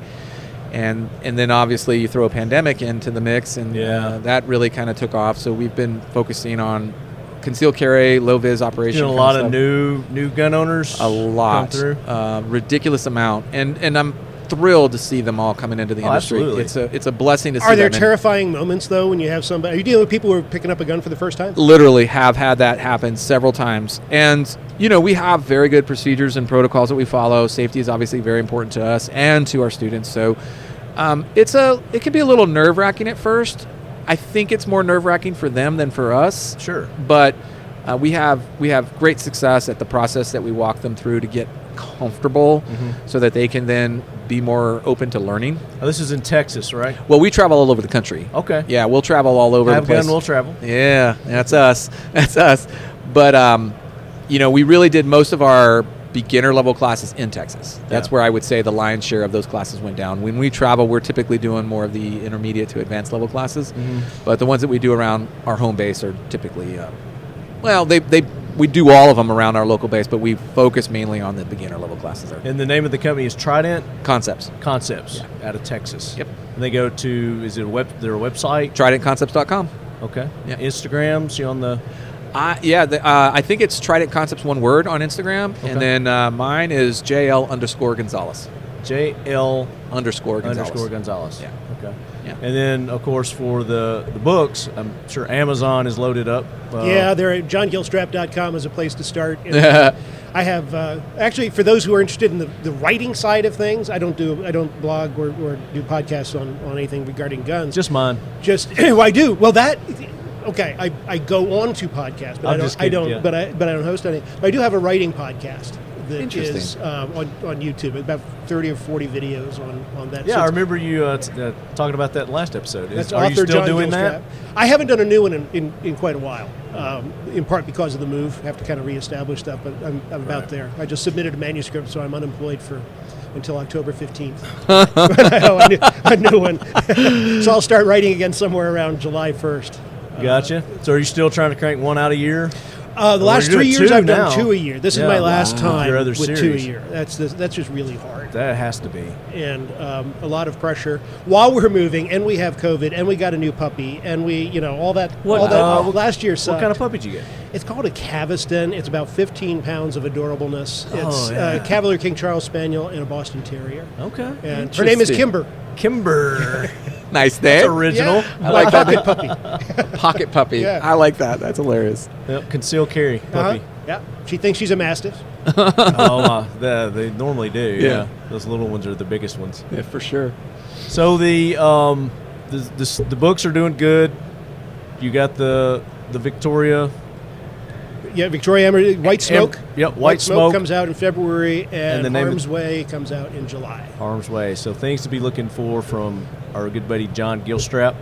And is he a character in any of your I don't think books, I put you in yet. No. Because I want to continue for him to help me out. Because the main character is you. Yeah. I think even in the beginning I was like, I kind of requested not to be, just because at that time I was not sure exactly what was going to happen, how it was going to go. But over the years, definitely have gained a little bit more trust and appreciation. But you made it to the acknowledgements. Yeah, right? I did. So your name for sure. is in every Absolutely. book, so. Absolutely. I still have a request that I be a character that you kill off in one of your books. Okay. I want to be, just the nonchalant, be careful ignorant. what you ask for. It doesn't always end well. I would love that. That would be awesome. That would be great. Yeah. So I've been asking my guests this question. If there's one thing in 2023 that you would like to, if you had the magic wand and you could just make it disappear, vanish, go away, what would it be? Regarding this or anything. Anything. It could be anything. So, for instance, mine was, I don't ever want to hear the phrase ad nauseum again. Okay. I want it to go away. I am. Ooh, I've got a good one. I am sick to death ad nauseum of it. This is going to be good. This is going to upset and anger a lot of people. Good for you. Yes. I hope so. That's what we do here. We rile it up. I would want cheese to go away. Cheese. Oh my God. Oh yeah, I hate you. I love cheese. Cheese is. That was for you, babe. Do you like cheese? Oh my gosh. That's a food group. Cheddar, Parmesan, blue. Every one of them. Okay. Boom, gone. Gouda. Wait till you see who you are in the book. Okay, Cheese eating fan. That dies. The antithesis of me. That dies in a vat of boiling cheese. Cheese. Yeah. Cheese was coming out his nose. I love it. Oh, that's awesome. So I was going to go more serious than that. I'm deadly serious. Okay, fair enough. Do you like cheese that much that you want it to go away because it's bad for you, or what? I've just never liked cheese. You just don't like cheese? No, I don't. I don't eat cheese. Like, she'll try to sneak it in every now and then, and I'm like, no. That's why he looks like I do, or he looks like he does, and I look like I do. Is that what it is? It's the cheese. I love my cheese. Cheese and crackers. I want to see us get away from all this identity politics crap. Good one. I just am tired of talking about anything with color and origins and test scores, and just live and be people and Quit being divided. yes. Quit I don't mind dividing being us. divided. I just don't. I want politicians to quit dividing us. You know, it's kind of a focus. Forced division. Right. Yeah. Exactly. Let's find another way that we can. Right. So we got them divided into this group. Now let's divide that group into something else. Which is one of the, I'm just not hawking the book here, but that's one of the things that comes out in White Smoke. There is no more government, right? So people have to learn to get along, and you learn to get along because the folks who can do stuff are actually really valuable. It doesn't matter what their education is. The fact is that they can do stuff. Yeah. And the people who, which is not anti-education, people can learn to do things that are worthwhile. But at no point is it what college ring do you wear or what diploma is on the wall. That's just it just doesn't matter. And so anyway, that's what I would like to see go away. It just doesn't matter. What was that movie? It just doesn't matter. It just doesn't matter. Yeah. Was Meatballs? I was thinking it was going to be that, or like it was Meatballs. Yeah, I think Rudy it was. the Rabbit. Rudy the Rabbit. Rudy the Rabbit. Yeah. Wow. Bill Murray. Yeah. Oh, good call on that one. Right. Wow, Cool. that was pretty. Now, I That's don't know reaching anything back. else. Digging but I down can- a memory lane there. Wow. Now, last time you were on, I hit you with the new guy questions, didn't I, or did I not? Did you get the new guy questions? I don't know. So it starts off with, do you have any military law enforcement background? I have fire service background, but not military. I think we law did. enforcement. I think we did Okay, do that. all Well, right. we'll do it. Okay. We'll do it for both of you again. Okay. Oh. So, you go. What about you? What's the question again? To the extent that you want to talk about it. What was the question again? I was a little. Do you have any military law enforcement? Oh yeah, Experience or background. Yep. I do. You just want to leave it at that? No. What did you want to know? Like, Well, just what did you do? oh, I'm sorry. What So branch? I was with the Navy in Naval Special Warfare, so that was the SEAL teams. I did that job for a long time. I left the Navy and I did pretty much the exact same job for another organization overseas. And I kind of questioned why I left the Navy at that point, because it was a little different and a little scarier than having the entire birth of the U.S. military behind you. So I did that for a good while. About 12 plus years in the Navy, and then about 8 more years outside the Navy. Contracting. Yeah. Nice. Yeah. The next question: do you recall the first gun that you ever shot, and how old were you? I do. Yes, I do too. Go ahead. I was pre-teens. I know that much. I don't know exactly how old I was. And it was a replica, obviously, of a old... God, I can't even remember what model it was. But it was one of the old models that you literally had to load the primer, load the powder, load the wad, load the ball, and then it was a revolver. I wish I could remember what it was, but it was so long ago. And what I loved about that, first of all, it was so cool because when it went off, it just made this giant fireball. Yes, but it also had this really unique smell from not just the powder, but the grease that they had to use to kind of You had pack to it. put the wax in. Yes, in the yes, and everything. Yeah, and it just had a unique amalgamation of all that. Yes, exactly. And how old were you? Pre-teens. I was probably like 8 to 10. 8 to 10? I think, and we were just shooting cans. Is that like a family gun? Family friend. No, it was a family friend. Family friend. I grew up in a household that actually didn't have guns, but we still did a lot of things with families that did have guns. So we went hunting a lot with other family members and friends, and that was like a highlight of my childhood, was going to the range with our family friends and getting a chance to shoot all those guns. But that was the one. That was like the first gun The first one. I mean, I think I might have actually fired some, BB guns and pellet guns and stuff like that. But I think that might have been, like, that's the one that I remember the most from the that's early gonna part. definitely Yeah, ingrain on your absolutely. Left a memory. really big chunk in my brain. That's you, John. When my dad was 10 years old, his father gave him a 1936 Remington Target Master. 22 well, not Magnum, but 22 long, short, 22 just long. 22. Yeah. And it's one of the it's a hunk of iron and a tree trunk. The thing weighed more than I did. When wow. I first shot it as a kid. But it's one of those. It's bolt action, but you load one round at a time. One at a and time. They pull back the hammer. Yeah. And you turn, Yeah. I still have that gun, and I could still drive nails at 100 yards with Nice. the iron sights. Got a little skin cancer on it. It hasn't always been stored in the best conditions, but We'll get you some it's Seal great. 1 Yeah. Did you ever get your SEAL 1? No. Okay. We're going to fix that. All right. We're going to fix that. I'll make a little note here. So they're here. They're at the show, Dwight. And you should have got. Did you get like the trays or anything? I'd seen you some stuff. Now I'm Yes. hurt. Yes. Yeah. No, I didn't get any. I didn't get the like a baseball cap, coffee cup, something like that. It was right when we were moving. I remember that. It was, There should have been like maybe a dump tray, maybe a tactical wallet, maybe the SEAL 1. Might have been maybe some stuff from Century Arms. Maybe I don't know. no, I'm sorry. You will. You'll get some stuff. Okay. All right. I I'll love see it. if you Fix say no, that. you get more. That's, Yeah. Right? Ah. Like, no, I never got that, Lefty. Sorry. That's a good No, one. I never I have to got remember that. Uh, Doesn't ring a bell. What is your go-to to just escape, relax, get away? Whether it's a movie, a TV show, just kind of like a comfort vice that you have. And I know it's not eating cheese for you.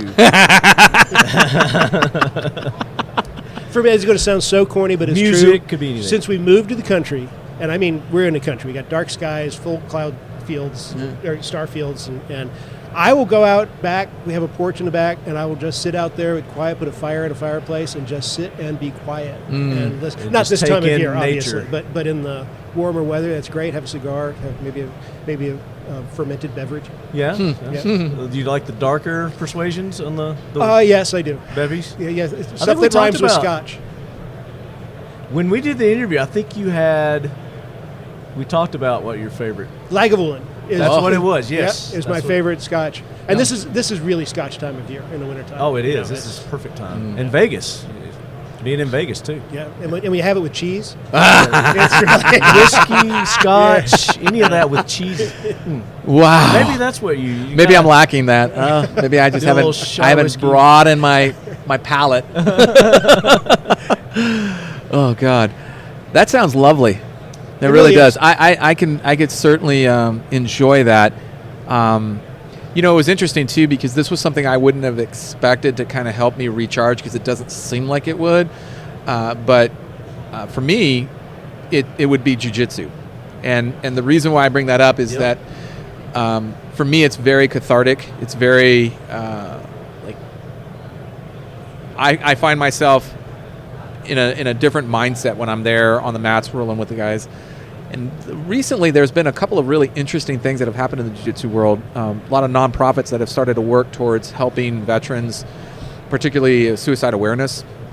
The one that I'm involved with is a program called Veterans Jiu-Jitsu, and they bring everybody together, and their motto is healing through sweating kind of thing. And so it's been really nice, and I didn't expect to find the same kind of equilibrium that I find there on the mats that I had in the SEAL teams with my guys. There's a unique bond and closeness, and that was something that honestly once I stopped working overseas kind of lost, and then I found again. And like I said, I find myself in a completely different mindset when I'm there, and the world shuts off, and for that time period I'm I young get that, again. yeah. I'm young again. I get it. Yeah. Yeah. I get that. In your experience, do you think that we hear a lot about veteran suicides and, Yeah. and veteran depression Yeah. in general? Yeah. Is this relatively new, or is it just the awareness that is new? That is a good question, and I think it's a combination of both. The number of veterans that have been involved in a 20-year war versus That's previous true. wars Yeah. has increased significantly. So you just have a higher number of incident, basically. But I also think that it's also the awareness. It exists. It's always existed. Yeah, I mean, you've got it in the law enforcement, the first Absolute- responder community. absolutely. That Absolutely. they don't even talk about that, and those numbers are even more staggering. I would agree 100%. So it's nice to see. What I think it does is it allows people to get the help that they need because it's helped to really destigmatize it Right. and bring it to a level that it's okay to get help.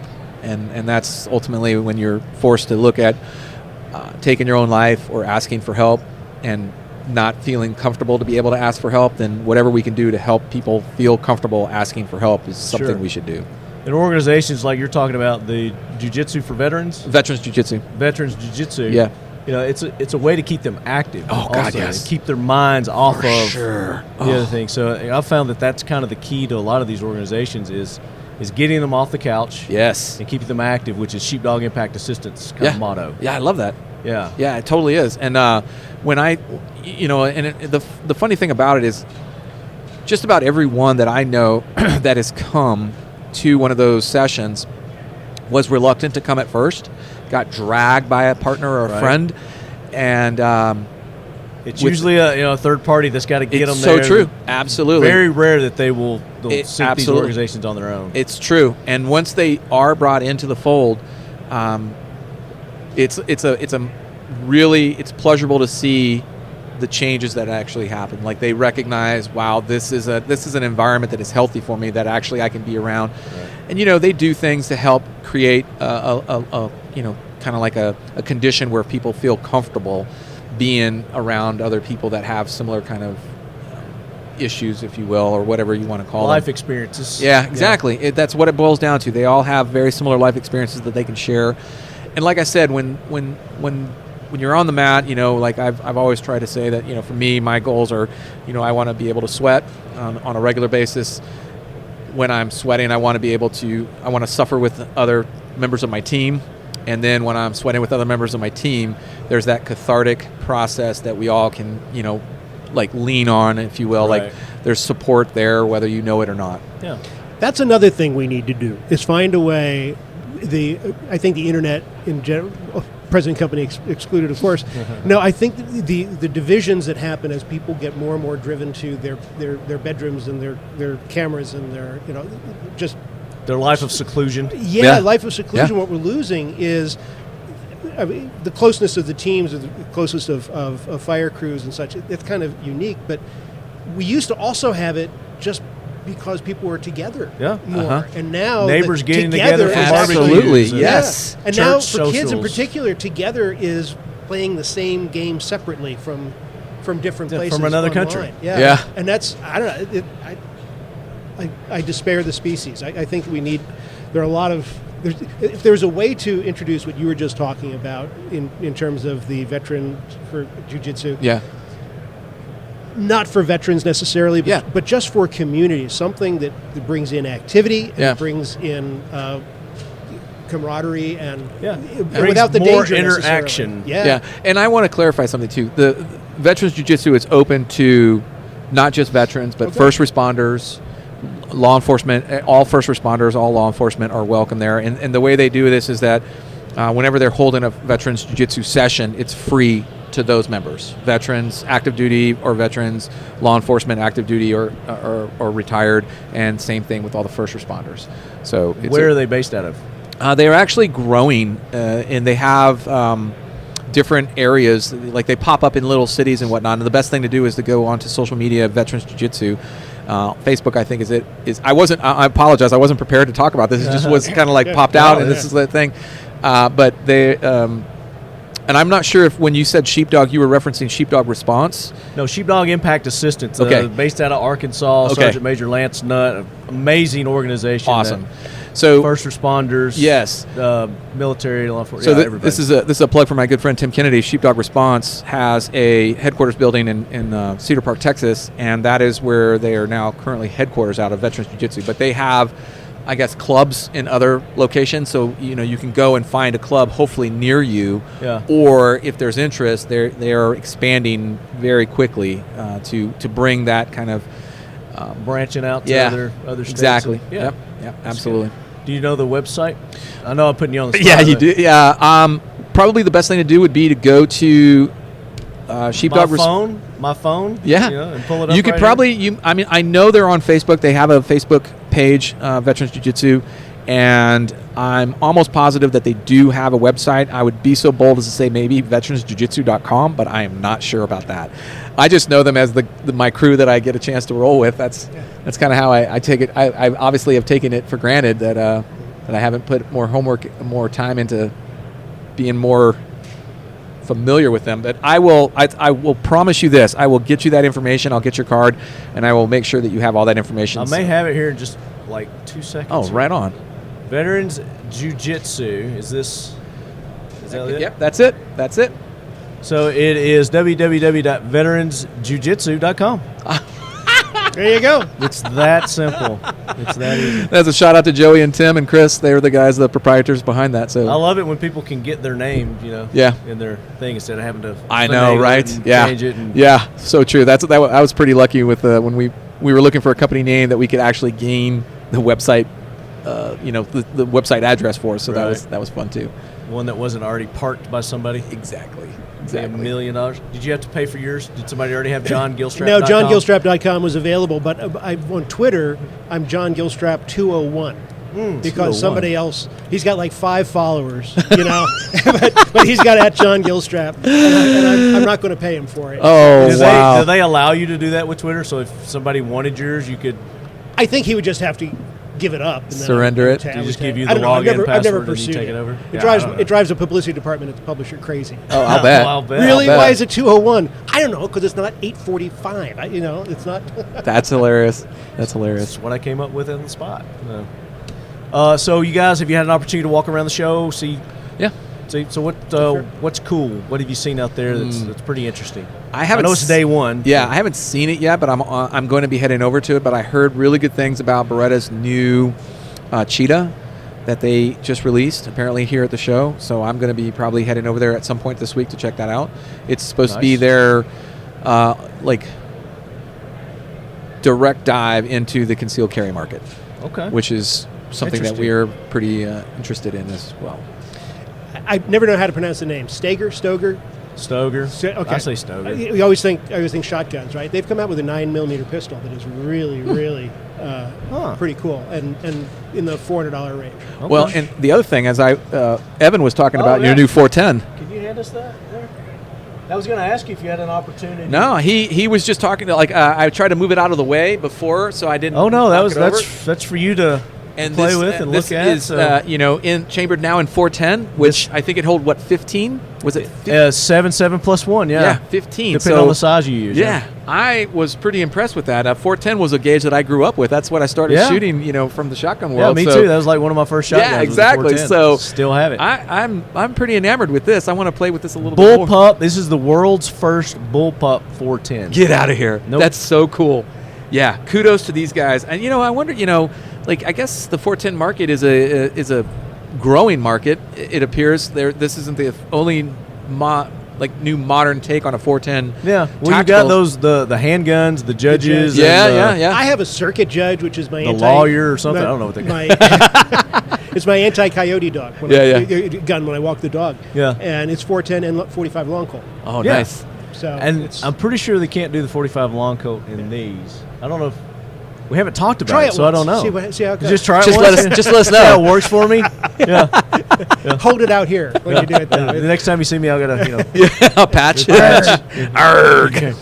Hey, I tried that 410. Arg. Yeah, I can't wait to play with this actually on the range. I think this is going to be a lot of fun. Try the action out. See how it feels. Sorry. The releases on the trigger. Let's see, where's the seat?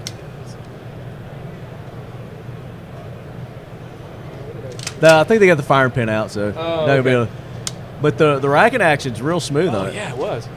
Yeah. I very much like it. I like how they. I haven't shot it yet, but they're saying that recoil doesn't 410's a exist. soft round anyway. Well, so smooth, so and the soft. nice thing about a bullpup design is it really kind of helps to not only mitigate size, Brings but everything in. Yeah, it brings it in Easy nice to so control. you don't have as much. There's not as much leverage that the recoil impulse has. the big barrels. Yes, exactly. They do that. I like the fiber optic sight there. I think that's going to be perfect for what this is intended. And the carry handle can come off.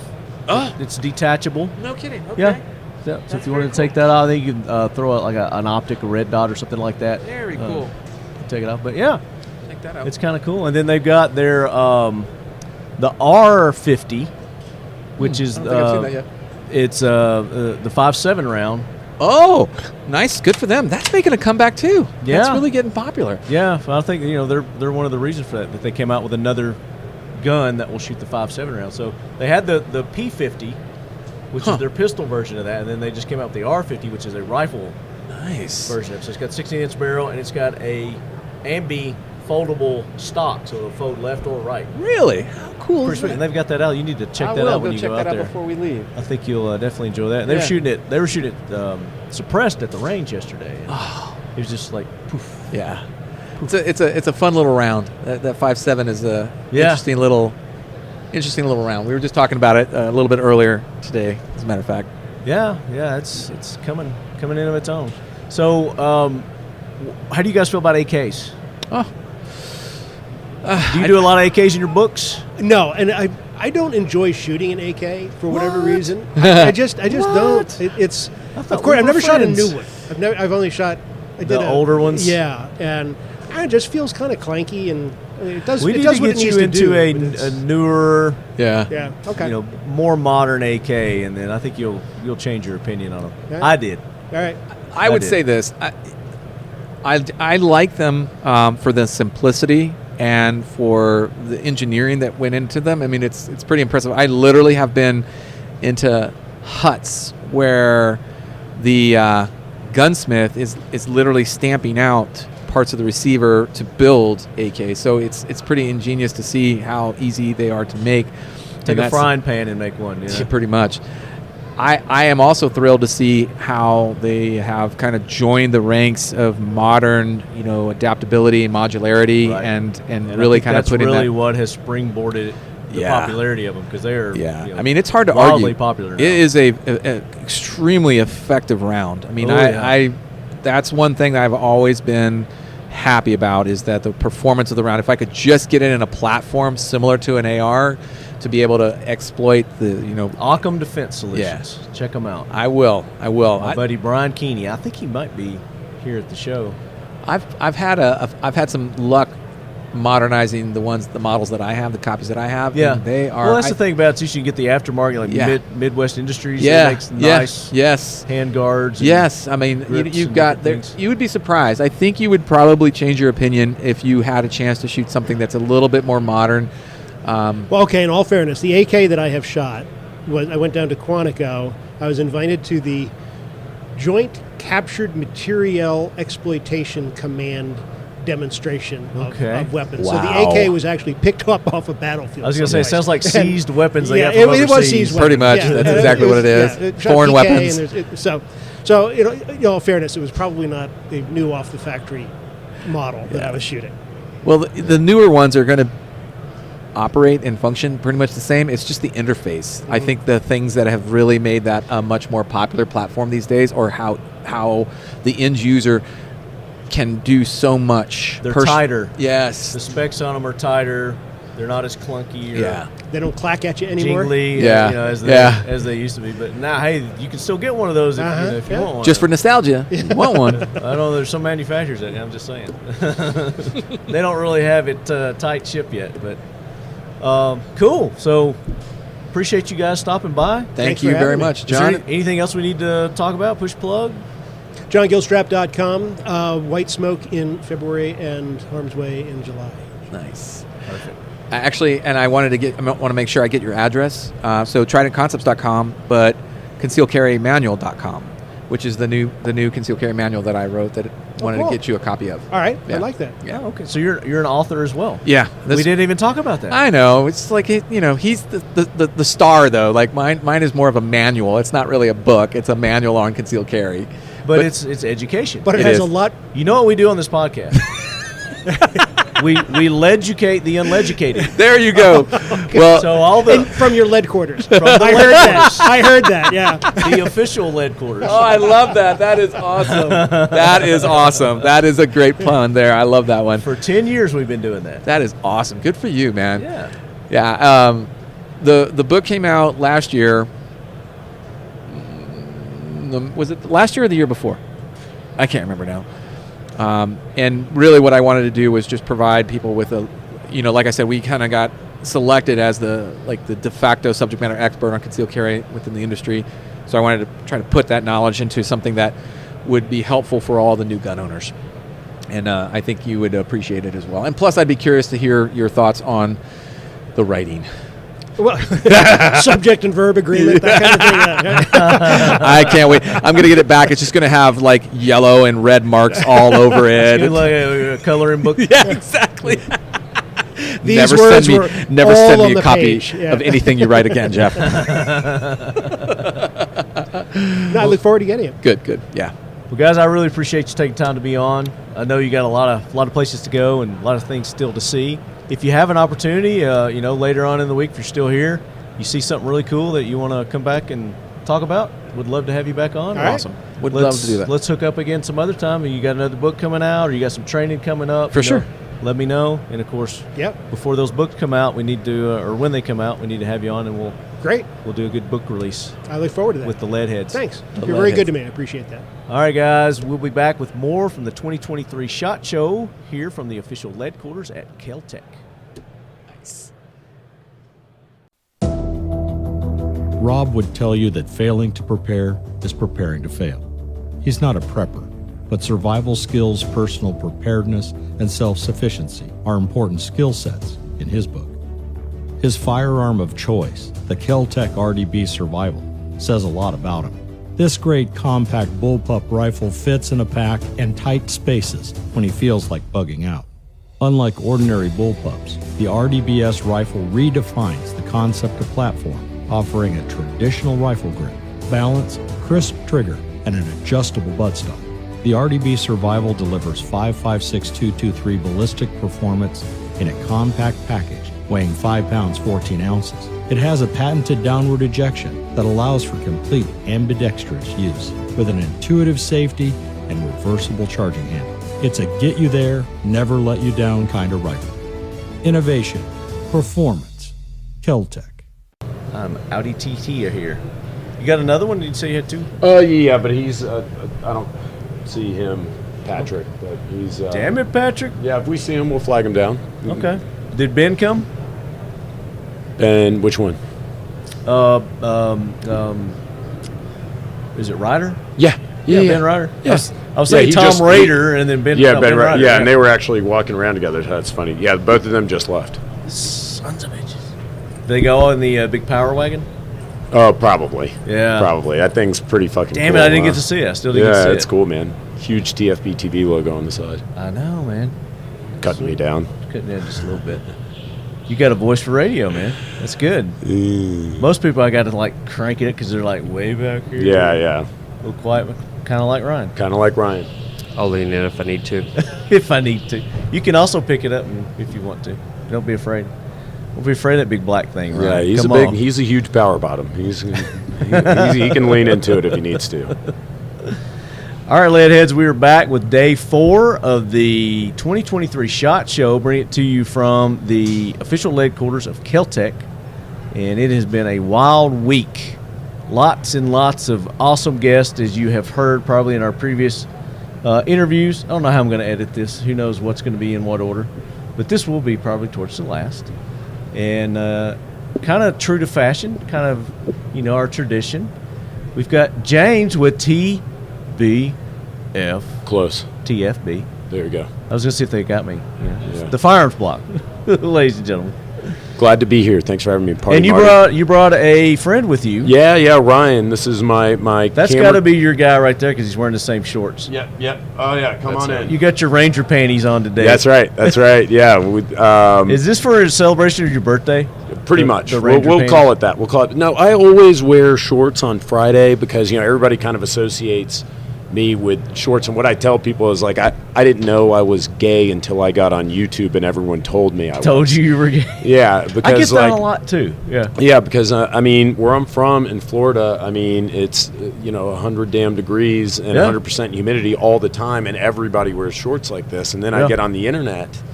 And everybody's, the whole year round you're wearing the shorts, yeah, for the most part. And, I'm doing it because it's comfortable. I'm not trying to make a fashion statement. So today is the only day where I'm making a fashion statement because I don't want to wear shorts right now. It's effing freezing. So do you want to give the plug to the short company there? Yeah. These came from Spiritus. These, if you guys are familiar with Spiritus systems, yeah, they actually handed these out. So I'm wearing them. Patrick's wearing them. Nice. These are my camera guys. Welcome, Patrick. Nice to be here. Yeah. This is Patrick's first SHOT Show. Something in common with Evan. Evan's first SHOT Show too. All right, yeah, a couple SHOT Show virgins in here, even though Patrick's been busting it open. And then Ryan, my hetero life mate, he's been my camera guy for about 4 years. And, Sweet. Unfortunately. Oh, shut up. First time this guy went to Job Europe. security. No, listen to this, and I think your viewers will appreciate this. The first time this son of a bitch goes to Europe, it's to go to the Glock Christmas party in 2019. Oh, so not don't, complaining about that. Yeah, not complaining about that, are you, son of a bitch? It's a heavy workload, I will say that. Yeah, it's about to get heavier with this attitude. I bet that was one hell of a party, too. It was. And I mean, there were guys there that looked like they were wearing like chessboards on their chest, right? Like all these like generals and like important people. We were by far, Marty, the least. You thought important. they were Christmas lights, but those were actual medals. Yeah, no, we were the least important people there, and the only Americans. And Michelle Vescuzzi. Michelle was there. Okay, well, she ranks a little bit above you guys. Oh, certainly, way above. Good old way Michelle. Above. Yeah, she's great. So, James, you've been walking around everywhere. You guys have been all over the floor, and I heavily rely on you to be my man on the street because, I'm cooped up in my jail cell here and I don't get to get out and see stuff. Mm-hmm. So what's some of the coolest, highlights, things that, just really stood out? Because, you've been coming to this thing for many, many years, like I have, and you see some of the same old stuff and you just kind of glaze over it. What's something that you just walk by and you're like, dudes, we got to film this? Here's one where somebody said, man, you need to go check this gun out. Okay. And I was like, this sounds like some dumb shit. And I went there, and my God, it totally changed my mind. Bond Arms. Here we go. With that lever action AR-15, because it sounds dumb. Yeah. It does. And MagFed. No, and even you go look at it, and you're like, this kind of looks dumb, but Gordon Bond, is a smart guy. Yeah. And he's a smart, and it is well executed. Yeah. So that's the thing is like, it that could be something that conceptually may sound strange and you could have totally screwed the pooch whenever you manufactured it. Mm-hmm. Gordon did a great job with it. Fit and finish is great. You can pop just about any AR-15 upper on there, and it's a lever gun. Now, the reason why I care about this personally, now I guess it might make it 50 state legal. I don't know. Yeah. But why I care about it is, to me, I would pop a 300 blackout upper on there, and you have no action noise. No action noise. So I think that is going to be a great suppressor host. Yeah. And again, it's just well done. Takes 870 stocks, any AR-15 upper you want to pop on there, it's great. So it's basically a lever action AR. That is exactly what it is. That's exactly what it is. So you got his proprietary lower, and then you're going to be able to pop any mil-spec upper on it. Yeah, and you want to throw a 300 blackout on there, great. You can SBR it, whatever. So I think it's going to be pretty cool. So is that just the prototype he's got there, or has he got working models? I think that's just the prototype. He's saying that he anticipates they're going to sell it as a complete gun for about $1,500.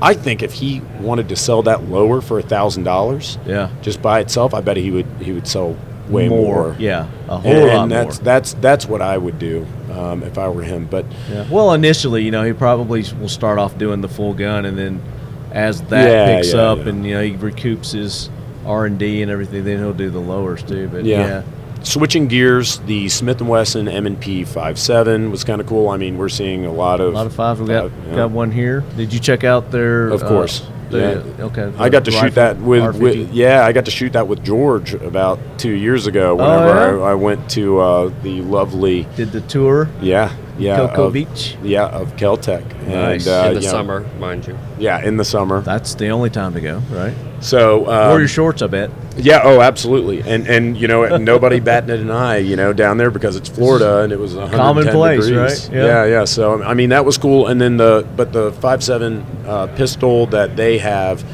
it's 23 rounds. 22 plus 1. Okay. It's as thick as the Smith & Wesson Shield. So you're talking like 0.9, maybe an inch thick. Yeah. So it's pretty incredible. Yeah. So pistol, handgun. Right. Yeah. Concealable.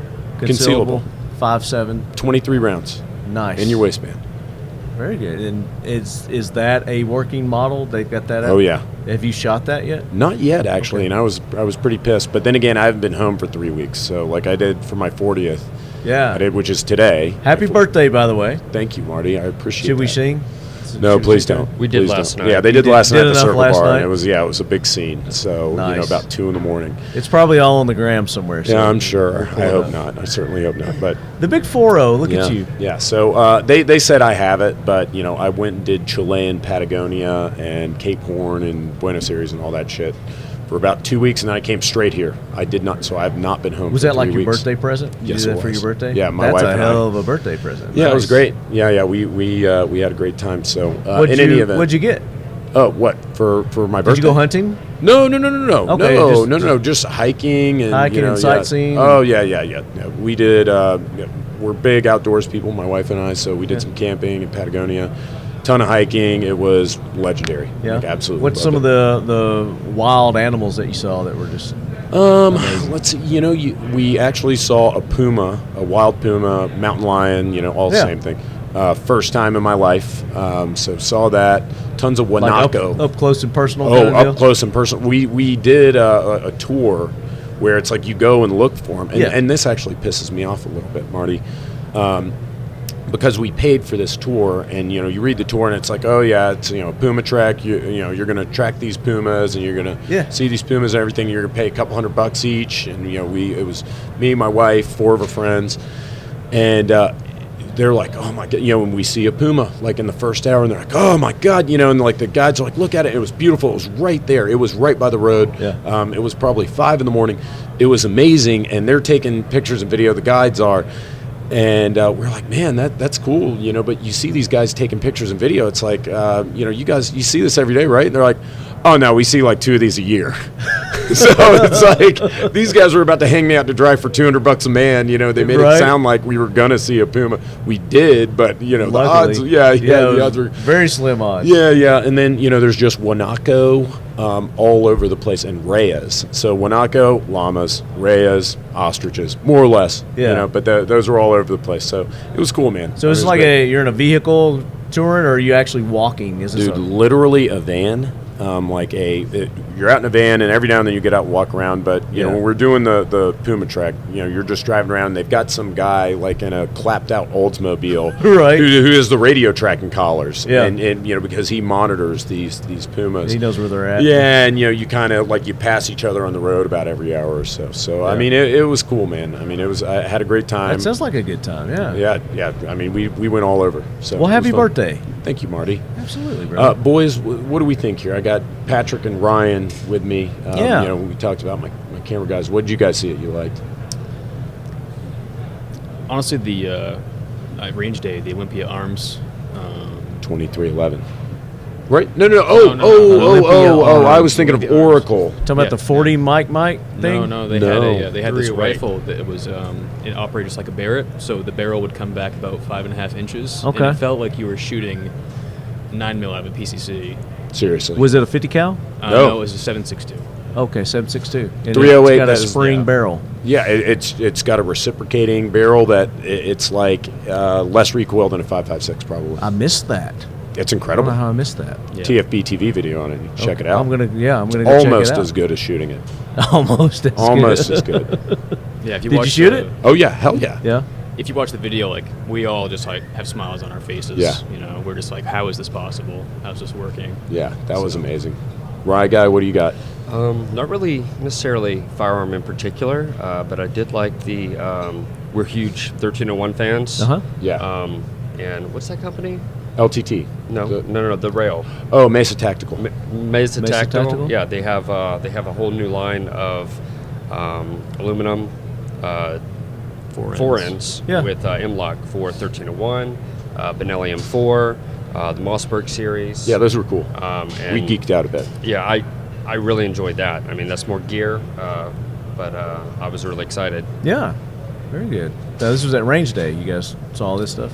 No, this was over at the booth. It was at the booth? Okay. Yeah, and those shotguns is kind of tricky to kind of deck them out, how you want. Sure. So being able to utilize those, you can add your lights, all of your other stuff that you want on there. I think that's kind of huge. And that's Mesa Tactical? Yeah, Mesa Tactical. Yeah. And you guys got a video on that on your...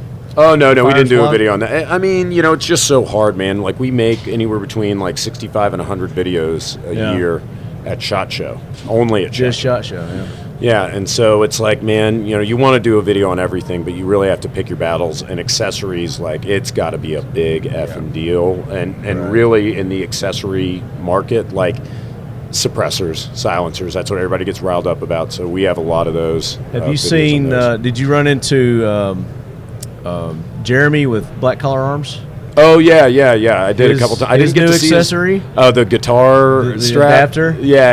I thought that was pretty slick. Yeah, that was. That's cool. like been one of my favorite things that I've seen. Yeah, with all my guitar straps. No, I mean, you play a lot of guitars. No, absolutely not. Yeah. No. But a lot of people do though. Yeah, no, and I think it's a great idea. And a lot of people who don't can still buy the guitar straps and put on their rifles. Yeah, I know. Even if they don't play guitar. Yeah, there's a like a slash joke or something in there somewhere. Yeah. I'm searching for it. Yeah, same. It'll hit us after we get done. Yeah. We'll edit it in. We'll come up with a really clever joke. So you guys have a lot of content you got here this week. Oh yeah. As you normally do. Oh yeah. The website is phenomenal. You guys are doing a great job with that. Thank you. The YouTube channel, even better. Yeah, always on fire. You guys do a great job there. If our listeners want to get involved with this and make sure that they never miss an episode of the Firearms blog, what can they do? Easiest thing to do, subscribe, obviously. Make sure you hit the little bell icon so you get notifications. Now, we've got 2 channels. We have TFB TV, the main channel, which has 1.3 million subscribers, and that's where we regularly post content. What we found out is that our regular subscribers were getting extremely pissed to get during SHOT Show and NRAM and all that notification. So we got a lot of negative feedback, which I understand totally. I don't. Okay. So no, but we started a new channel called TFB TV Showtime. We started it right in the middle of COVID. I mean, like right whenever it was about to, COVID was about to pop off, and SHOT Show was canceled. We had it set up to debut at SHOT Show, whatever. Not because of COVID. You already had this in the works. It just we had it to be. And then COVID happened, and it's like, well, shit. We just make this new channel to do only shows, and we're going to unveil it at SHOT Show, and SHOT Show gets canceled. Yeah. So but we have now TFB TV Showtime. It just crossed over 100,000 subscribers. Cool. I think we picked up like 20,000 subscribers in the past couple of days. Oh, I bet. Yeah, so it's blowing up, and that is where you go for our show footage, SHOT Show, and NRAM and EWA and everything else. You go to TFB TV Showtime. But don't subscribe to it if you don't want to get notified every Yeah, ding, ding, ding, and, just come back and check or subscribe and don't click the bell or whatever, but it's a, look, if you're into SHOT Show stuff, it's for you. But yeah, we post up 5-6 videos a day during the show. So thank you for allowing me the plug, Marty. You're a gentleman and a scholar, as absolutely. usual. I love what you guys are doing. I love what you're doing. We've been friends for years, and Tom over there, he's been a good friend of mine for a while. And just met Ben Ryder. Through the Kraken cases. Oh, that's right.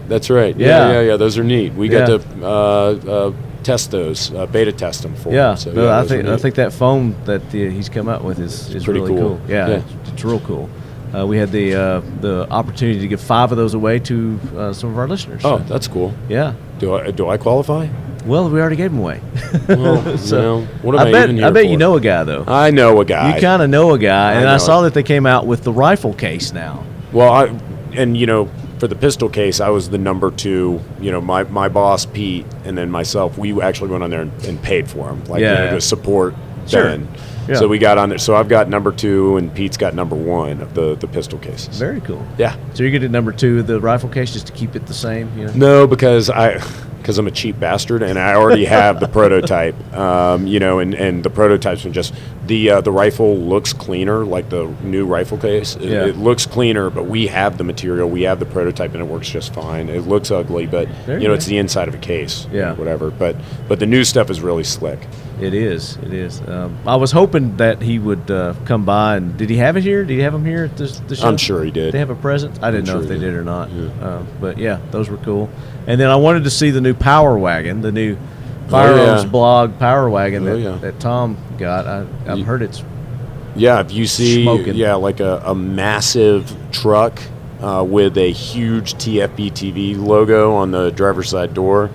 That's our boy Thomas driving that thing around. Driving to your neighborhood. That's right. Definitely.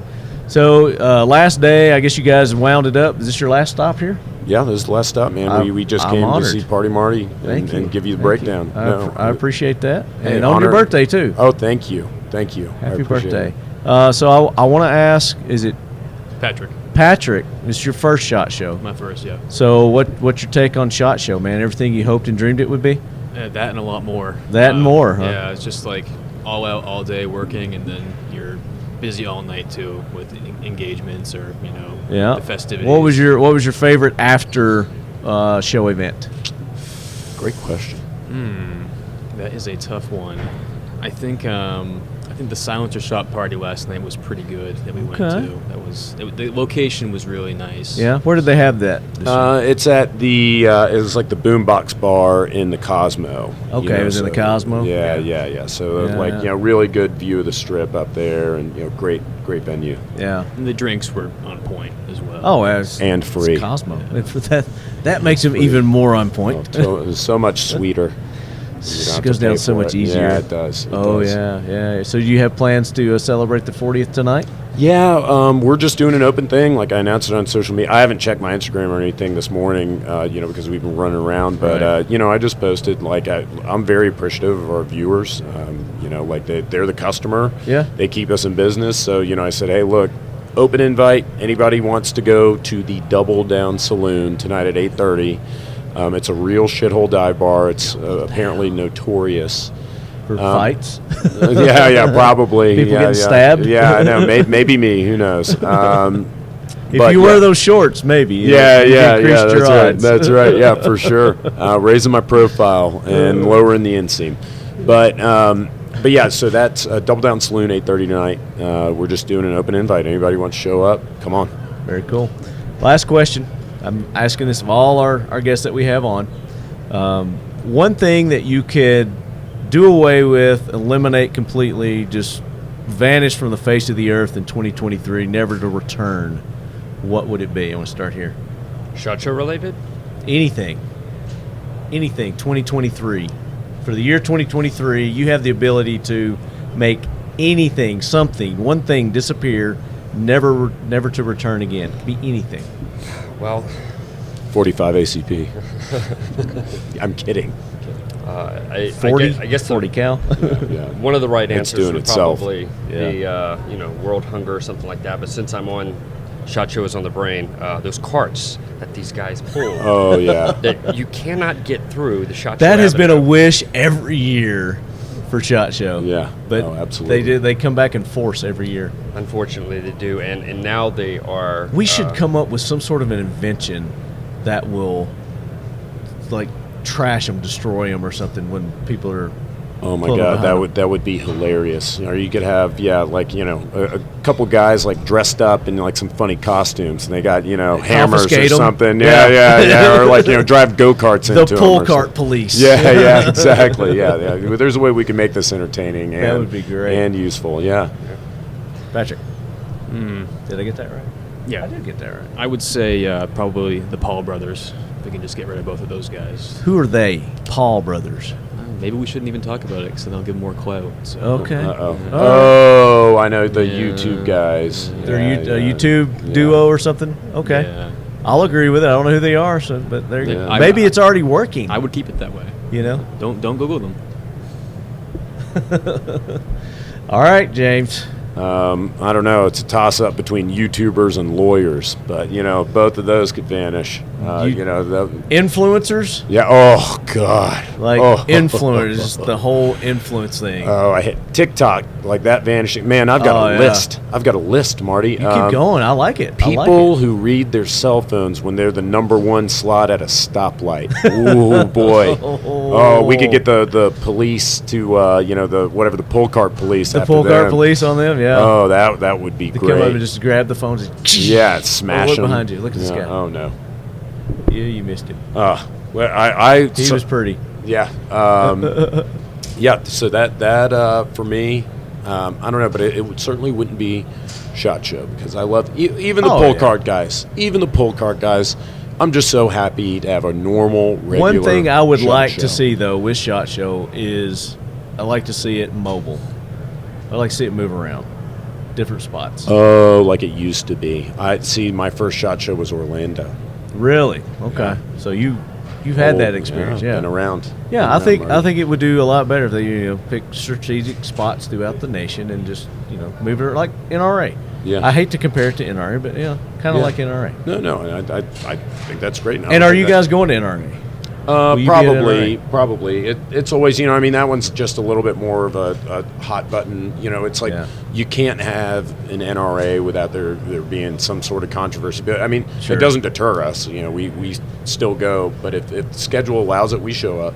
It's a great Cool. show. I think it's in Indy this year. Okay. All right. I think so. Yeah, we got kicked out of a bar doing Perfect. much the same of what we're doing tonight, where we just did an open invite, and there was the St. Joe Brewery up there. I think I'm saying that right, which is fantastic, by the way. No ill will. Sure. But I just got on and I said, hey, if anybody wants to meet up for a beer, and then next thing you know, it's like 60 dudes, and they're like, you guys got to get the hell out of here. Yeah, they're like, no, get the hell out of here. Kirk from Blue Alpha, I think, was there. That was maybe 3-4 years ago. Like shutting the internet down. Yeah, they were like, you guys all have to leave. So Well, that'll be pray for the best. I bet that's going to happen tonight too. It could. This is going to be a pretty rough place. I called him and warned him in advance. I swear to God. Time. This I don't morning. know. Yeah. I don't know. Maybe we'll see you there, Marty. Well, thank you for coming by. Appreciate it. Like I said, it's always an honor to have you on. No, we're honored here. You guys are great. Patrick, welcome to SHOT Show, brother. No, thank you. Yeah, definitely. And it was a pleasure meeting you. Tell me your name Thanks for again. having me, Ryan. Ryan. Sorry. And always good to see and you, Marty. One more time, give where they can get the Firearms blog. TFB.TV. It's that easy. You just type in TFB.TV in your browser. It takes you right to our YouTube channel. There you go. Leadheads, that does it for the 2023 SHOT Show, Day 4. We're going to wrap it up here, and we will bring you more from days to come, so stay tuned. The Leadquaters of Kel-Tec. Always good to wrap it up in Vegas. It is. Is it 4 o'clock already? No, 1:37. Oh, okay. It looks like people are like packing up. Oh, no, everybody's getting the hell out. I thought it was like 4. All right, Leadheads. There were those interviews. I'm glad you tuned in. I hope you enjoyed those as much as I enjoyed bringing them to you. Great information. Looking forward to John's new books from the John Graves series and Victoria Emerson. I'm going to get Jeff Gonzales on and do a show just with him. He's a pretty interesting cat, so I'd like to learn more about his company, Trident Concepts, and what all they're doing. Ken Campbell, that new Glock, that Glock 45 that they've got, sounds pretty cool. It's got a lot of nice features on it. It's about a $1,200, $1,300 upgraded Glock, but I mean, you're getting all the sweet features on it. So go check that out on their website at Gunsite, and be looking for Karen Butler in a town near you. And of course, James is always a hoot to have on. He's a nut. And thank you for sharing those 3 new releases from Airforce Air Guns. Yeah. The bolt rifle that you got there. What is it called? What are you calling it? Talon bolt. The Talon bolt. And then that cool press that We got the slug, we have the Talon bolt, and we have the Micro Hunter. And the Micro Hunter. All 3 new offerings.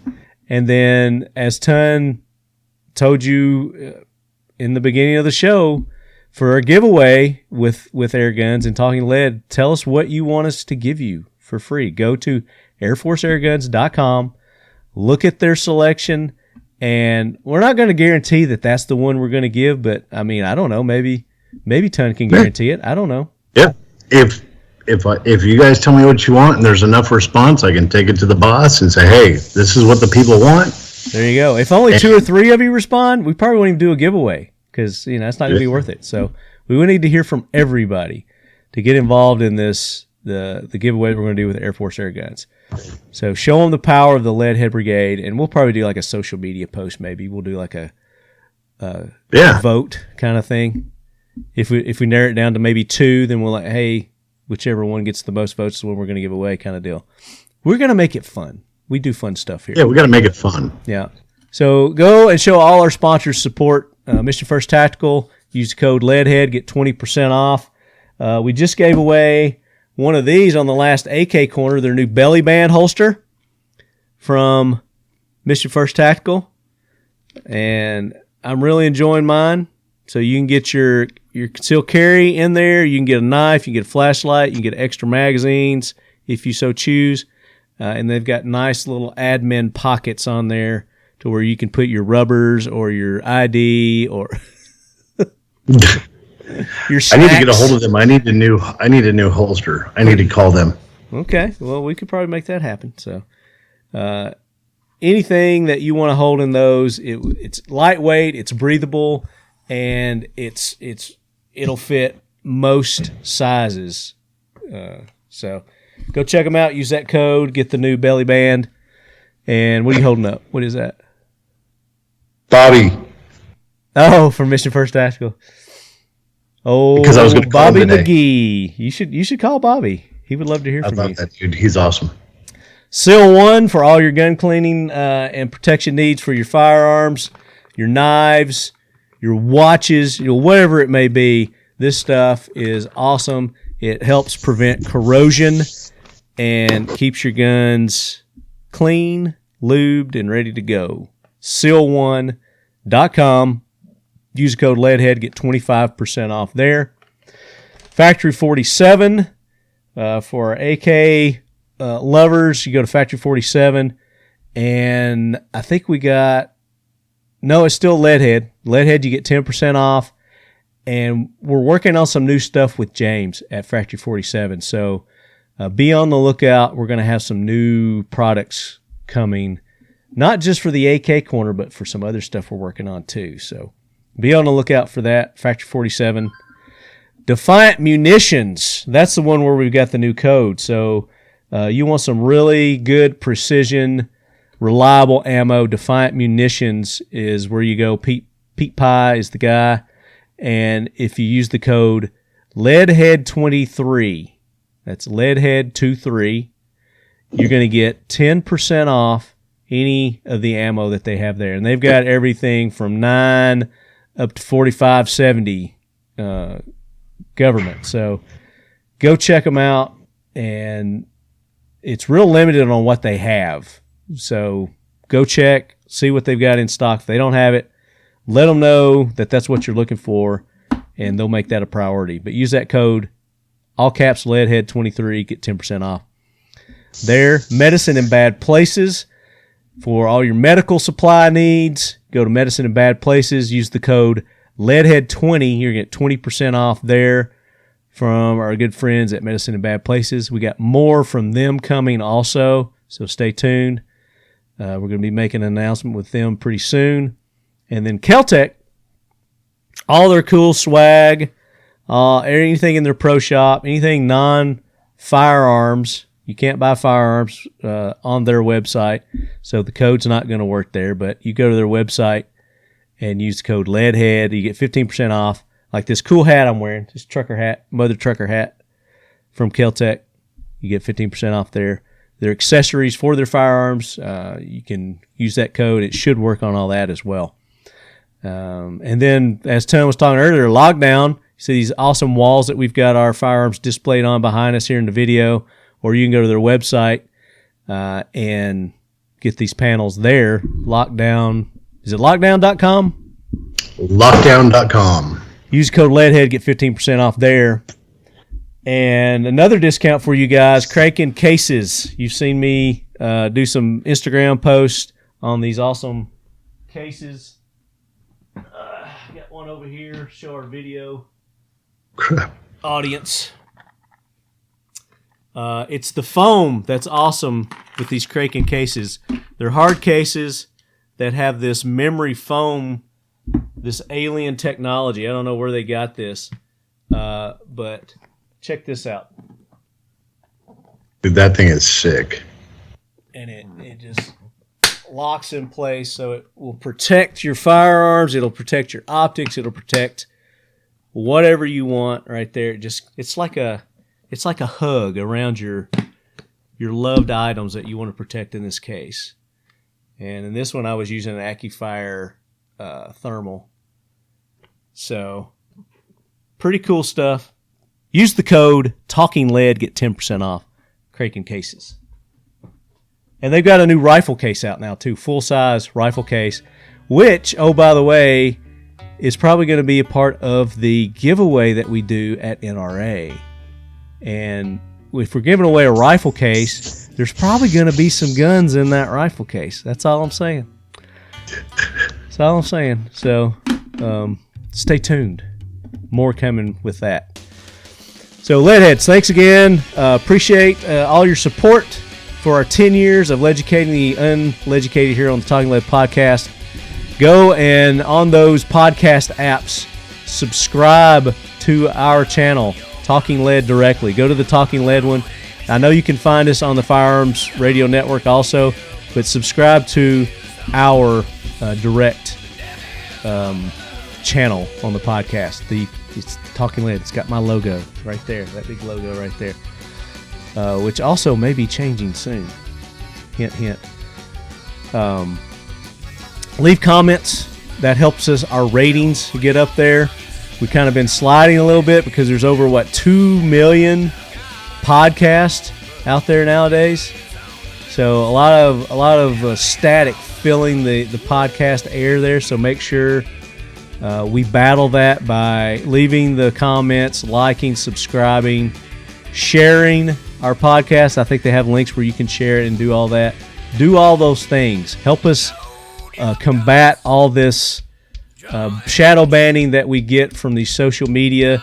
I think it is spilling over into the podcasting area now too, because I'm starting to see a little bit. I don't know if that's just due to the sheer volume of podcasts that are out there now, or what that may be. But help us out, help us grow, help us continue to grow. 10 years of educating the uneducated here on Talking Lead Podcast, and that's because of you Leadheads and the Leadhead Brigade. Greatly appreciate it. Ton, thanks for joining us. Thank you, brother. Look forward to having you back on again soon and seeing you at NRA. Yeah, I will see you in just a few weeks. It's going to be a good time. I'm looking forward to it too. But until then, Leadheads, as always, keep your loved ones close and your firearms closer.